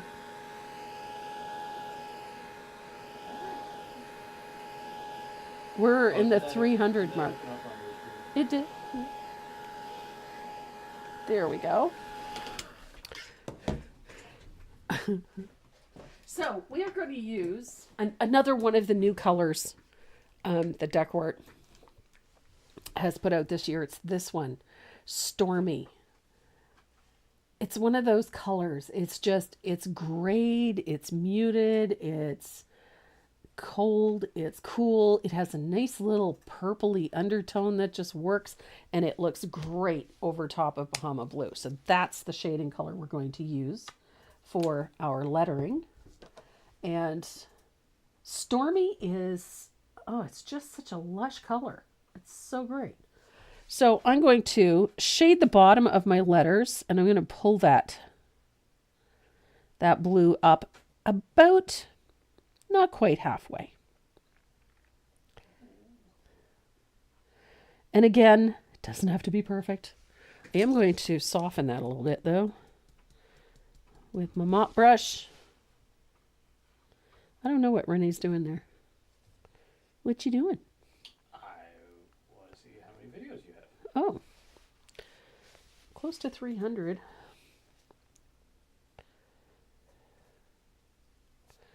$274 videos. Yep. That's not including the group videos. No, that's total. Yep.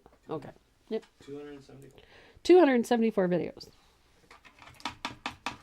So I've got a nice little shadow at the bottom of those, I almost said leaves, eggs, letters, cheese. She makes it so easy. And then I'm going to put a little highlight on the top of the letters, this eggs, just a little bit of warm white. It's just a little float like that. Tiny bit. Nothing fancy. A little float of warm white. Now, they kind of get lost in there. I'm going to show you a trick. So I'm going to grab a small rigger. I think I've got a 0. Yes, ma'am, I do. Got a 0 rigger, and I'm going to thin out a little asphaltum.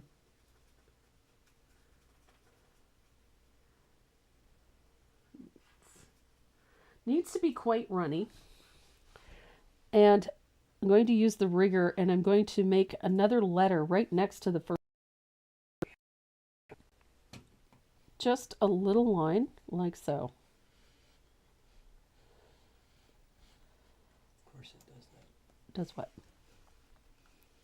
Oh. Downside of having 2 monitors, but... Yeah. So essentially I'm just putting in a slight drop shadow to the right of each section of this letter. And I'm working right over top of everything that's next to it. There we go. So having that little drop shadow, it helps pop the lettering forward just a little bit so that it comes off of that surface and becomes separate from the flowers. Just creates a nice, neat, crisp shadow. So I'm going to dry that. And then we're going to go up to the lettering at the top. I want to put a shadow at the bottom of each of those letters. Excuse me. And I'm going to do that with asphaltum as well. And it's just a little float at the bottom of each letter. All it does is just give them a little weight. That's all it is. Things need to have a little bit of visual weight. Having that little float at the base just grounds them a little. Doesn't even have to be all that dark. It just needs to pin them there.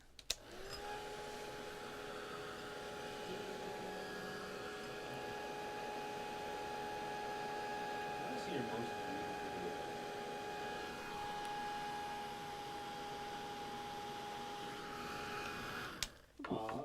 The most viewed video is a private video? Really? Really? Yeah, it's from May 19th, 2014. Oh, okay. That's one of those faux finishing ones. What do you want to bet? Image transfer. Oh, yeah. Really? Yeah, image transfer onto stone. Huh. It's got 106,915 views. Wow. But now Okay. it's set to private. Yeah. Well, image transfer on stone is a cool technique. And then texture and color wash. Yep. Got 21,000 views, and that's from June 2011. Wow. Wow. Yeah. Well, that explains why there's so many. It's old. What's this one? Letters to Santa. Oh, that's one of my favorites. Yeah. Yeah. August 13th, 2020. It's got 9,880 views. Yeah. That's one of my favorites. That's those little Santa Claus ornaments. Yeah. Those are so fun. So we only have a couple of small things to do to finish this. We have a bumblebee. Of course you do. And this little guy actually works up very quickly. So I'm going to base coat his bumble butt with a little bit of white. I'm going to do the same thing to his wings. Just a little bit of warm white. I like the bumble butt painted white because we're going to put yellow there and we have a lot of dark blue. So, there we are. Now, you could paint one of those dimensional bees for this, and it would be super cute. I like dimensional bees. I'm going to dry this real quick. What? You liking this? Yeah, it's not bad. Yeah. Mm-hmm.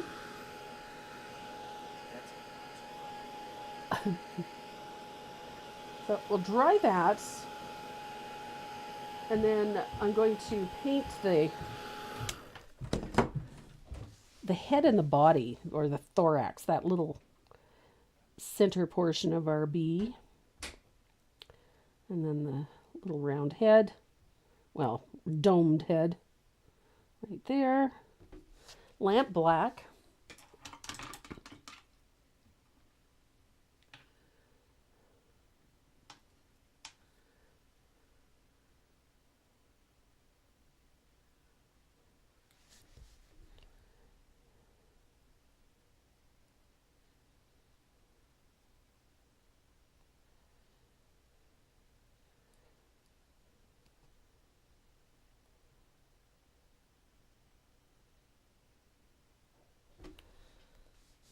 And a little bit of baby duck.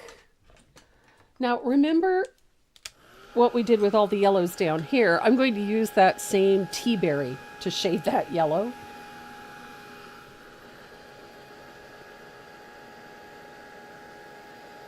Then make sure it's good and dry.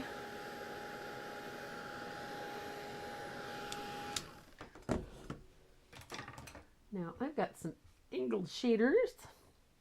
I like tea berry. I'm finding more and more uses for this color. Now, I want my shadow to be on this side for this bee, in keeping with the light source on everything. So, little float of tea berry to the right side of our bumblebee.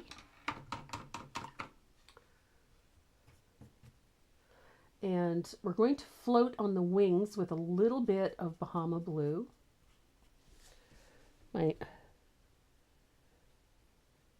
Although I use asphaltum all the time, Bahama blue is still, I think, my favorite Americana color. I use it so often, and it's just such a versatile color. I've used it for so many different things. So, little shading on those wings with a little bit of Bahama blue. I know it's hard to see this on the camera or on camera because it's so tiny, but. And then we're going to put a highlight on the body, on the highlight side. And I like doing this in two little floats. So one for the head.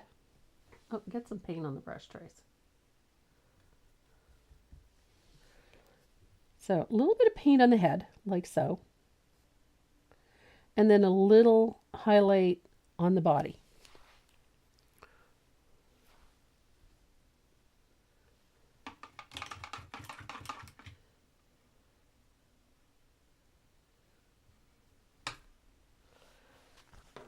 Now I'm going to use my extra long detail liner for this. I'm going to add some fuzz to our fuzzy butt bumblebee. And we're going to paint the first stripe, with just a little series of little lines across the body, like so. So he's got a nice little stripe there. And then we're going to put another one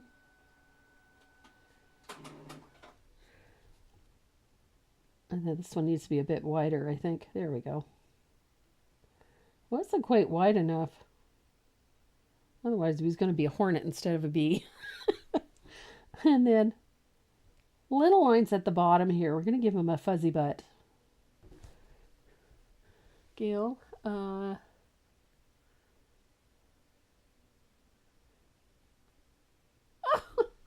that's a lovely thing to say. Thank you. We love doing this. We have fun doing this. Renee's not spending as much time in the studio with me on Saturdays because he's got other obligations as well. But he comes in, he sets us up, he tries to spend some time with us as much as he can. Patrick, don't try to paint as fast as I do. You have to remember, I paint this fast because I already know what every single step is going to be. I already know what everything is going to look like when it's finished. And I've already painted this piece at least 3 times before we get to this point. So the whole point behind this is to sit back, relax, and just play and enjoy the process. And hopefully you learn something from each time we do one of these. But oh heavens, don't try to paint as fast as I do, because at this point I've already painted this 4 times. I usually paint one that I'm not happy with, and then I end up painting over it, and then I'm happier with the second time around, because I'm usually trying to feel out what my color palette is going to be, and how things are going to come together.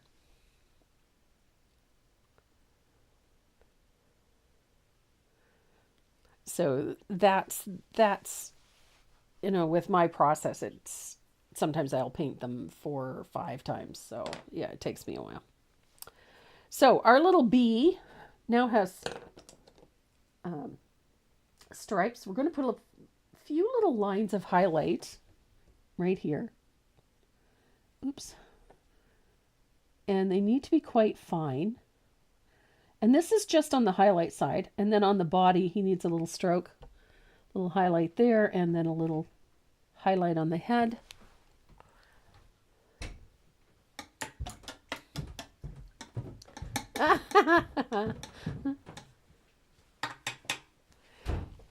Hope Sandy and I go slower at convention. Yes, we do. When we're teaching in a classroom, it's a very different thing from teaching on camera. When you're teaching on a classroom, you have to pace things and allow people an opportunity to paint each segment.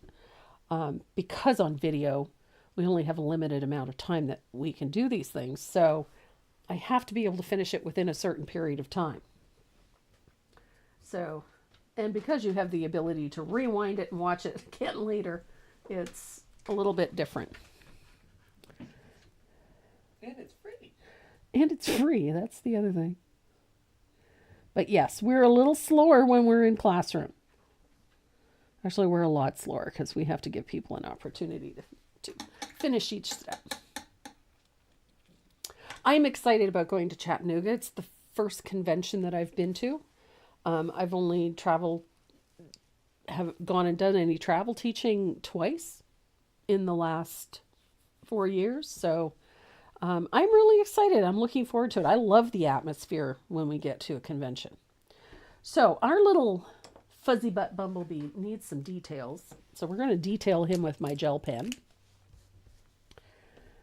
I'm going to use a scribbly line around the edges of the wings. I like the scribbly line thing.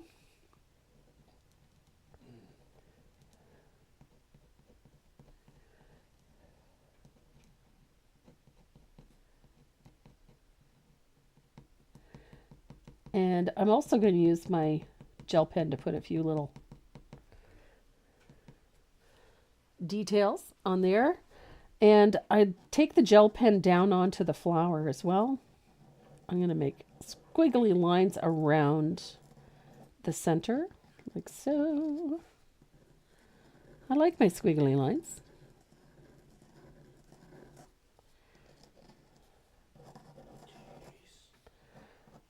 And I add a few details to the petals, like so. What are you chuckling about? The wheel. Why? It's a little full. It's a little full? Are we really chonked up today? Yep. How many names is that?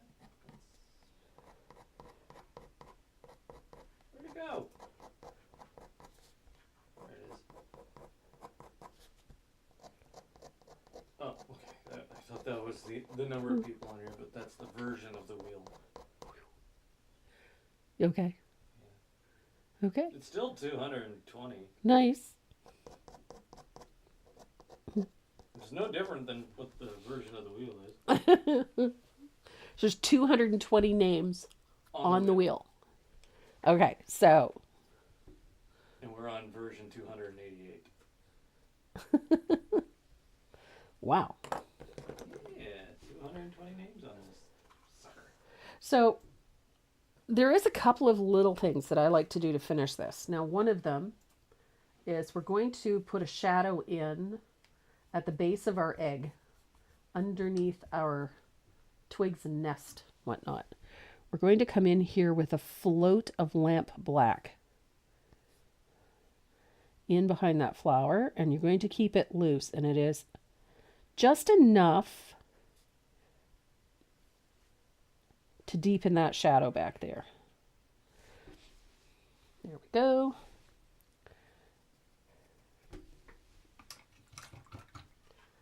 We got a bumblebee. Close up on the flowers. Close as I can get. How close do you want to be? That's it. Okay, don't. There you go. So when I go in with my gel pen, it's just to add a few little fine lines and details to the petals. That's all it is. It's nothing too over the top, nothing dramatic.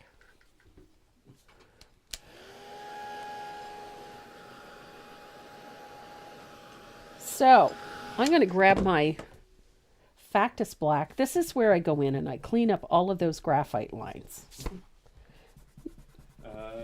Donna Pulps. Hi, Donna. Rich said he's will if you need the help in Chattanooga. Nice, I appreciate that. Volunteering. Oh, he's being voluntold. He'll be in Chattanooga and I will be volunteering while I'm in class. Awesome sauce. Well, thank you very much. I appreciate that. You're going to go help Tracy. Poor Rich. So, last and final step for this, we have to spatter it. I call it spatter because I don't like the term fly specking. Because on all those old things, there was a term, it was fly speck. Well, on those older things, that's exactly what it was. Yeah, I know. It was fly poop. Yeah, it was fly poop. I'm going with spatter. So I'm going to start with either a little bit of thinned lamp black. And you can use as much or as little as you like. Does the bumble get antennas? No. No? No antennas for the bumble? No. And then I'm going to go in with a little bit of thinned warm white. Rinse up my brush. Clean water. I've never called it fly specking. I called it fly poop. Fly poop? No. Once upon a time it was called fly specking. It was fly specking with an old toothbrush. Yeah, there was a lot of it done. Fly speck equals poop. Good. So a little bit of warm white. I've never yet seen a fly poop white, so That's the old poop. would have to be. But yes, I like a nice little spatter. And then because I like my asphaltum, Alberta Nougat 2025. Alberta Nougat? So Linda Griffith, I envisioned someone whacking a fly to get the spatter. Then it would not be poop. Well, probably be some, but not all of it. I have no room in my kitchen. My grandson and his wife have a huge kitchen and dining area. Guess who will be getting a set of these? Oh my goodness. Mace is sad. So, last spatter is a little bit of asphaltum because I like asphaltum. There we go. Now to finish this completely, this one when it's completely dry will go out to the garage and it will get probably 1 or 2 light coats of Deckwart matte spray. And if I decide to varnish it, I will use Deckwart's Ultra Matte because I like a flat finish. That's just my preference. And there we go. That is farm fresh eggs.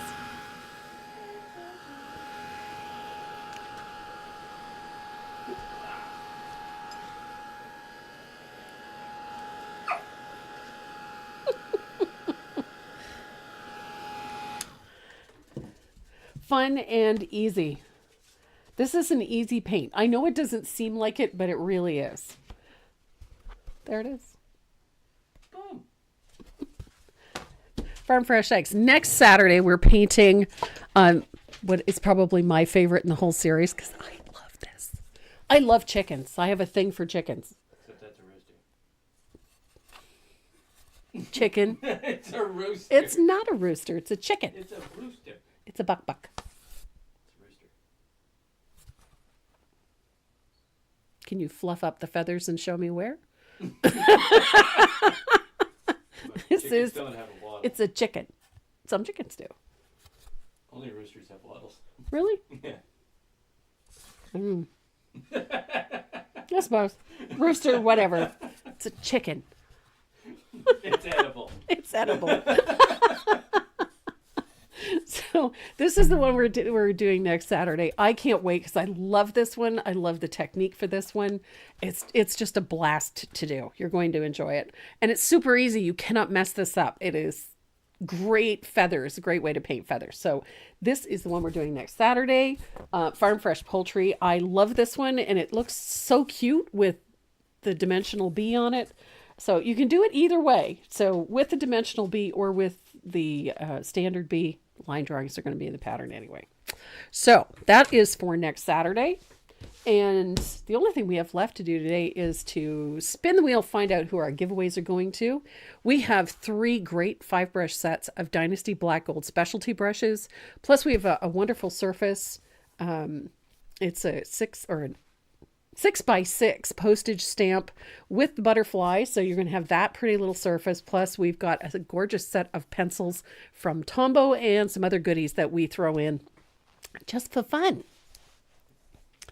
So Renee has got the wheels set up. I can go further now. You can. There's a door there now. There's a door there now. It's not painted yet. It doesn't have the trim up, but it'll get there. There's a door. There's a door. Oh, right. Chicken is a generalized term. Thank you, Susan. Thank you. It's a rooster.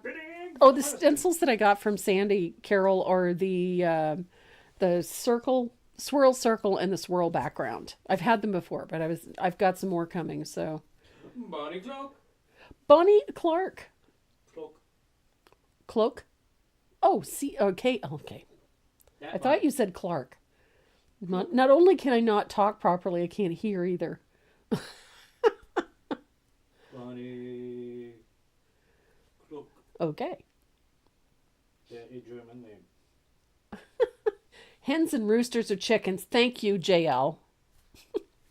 Hens and roosters are chickens. Hens are female. Roosters are male. They're all chickens. So there.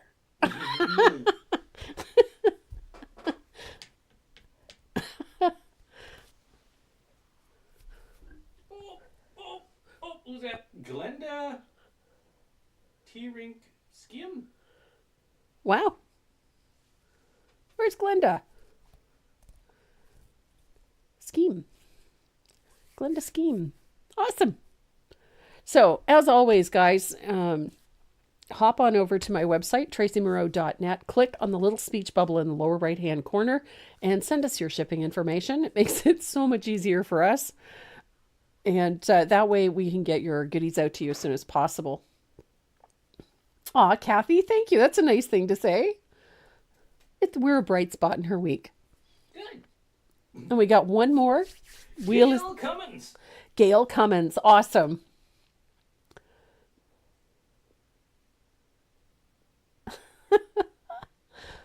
That's fabulous.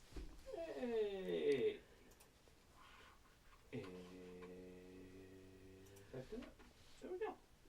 Awesome. Well, thanks to all of you for joining us as you do every Saturday. We appreciate you so much. We're glad you come and spend a little creative time with us and paint with us and listen to the foolishness that we get up to on a regular basis. So I'm glad to have you here every Saturday. Next Saturday, we are painting Farm Fresh Poultry. And then after that, we only have one more to complete the series, and that is Farm Fresh Honey. So I'm excited about that one. So we're going to have a great series of classes coming up. I have a really pretty welcome sign for your front door for our, I think it's the third week in May. We've got a really pretty project for you for that one. And it's called Welcome Summer. I think you're really going to enjoy it. I had fun designing it. It's a neat one. What else? If you're going to Chattanooga, before I forget again, if you're going to Chattanooga and you're part of my membership group, make sure that you let Linda Safranco know. She's making a list of everybody that's going to be there. We are planning a night out for the membership.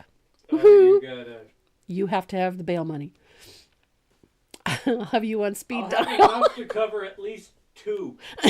So you and Sandy. Okay.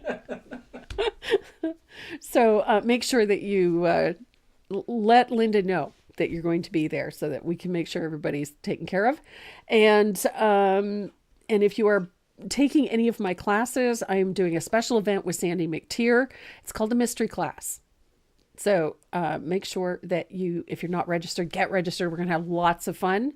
If you are taking my sunflower class, the fall gathering, head over to my website and click on the More button in the top menu.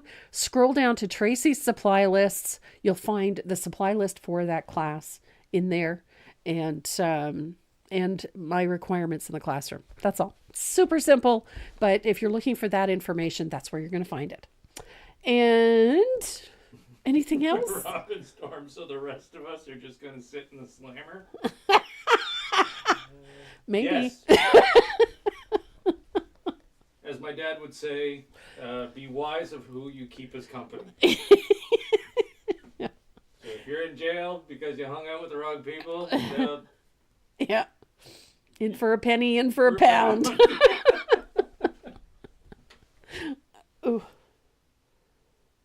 I saw somebody say, "Ooh, gross." What's that? I've never heard it called fly specking. Oh, yeah, that's, Becca, that's because it's a very old term. And I don't think you're that old. I'm that old. All right, guys. Thank you so much for joining us. I had a question about how to clean stencils, but we'll have to cover that one another time. We actually have a video of that. oh, do you? Yeah, it's somewhere on the YouTube channel on how to clean your stencils. So We've done that a few times. we have done, and we'll probably do it a few more. Yeah. But the company is your mom. It's a very valid point. Hey! I am not that bad. Ish. Okay. All right, guys. Everybody. I've heard the stories. Yeah. you've usually been with me. Renee, we may not make it to the convention center after picking Tracy up at the airport. Yes, we will. Cut me in on the ransom money. Oh. Hey. Yeah. So, I have 2 volunteers to pick me up at the airport. Already? Linda Safranco and Deb Daniker. I think I'm in good hands. I think. Yeah, I think you're safe. I think. Unless they hold you hostage. Well, and then, I'm okay with it. Depends. Wait. Damn. What? Okay. We gotta go. We love you guys. Thanks so much. Take care. Mwah. Stay safe. You have the mute button. I do have the mute Pet your button dog. on. Pet your dog. I get to mute you.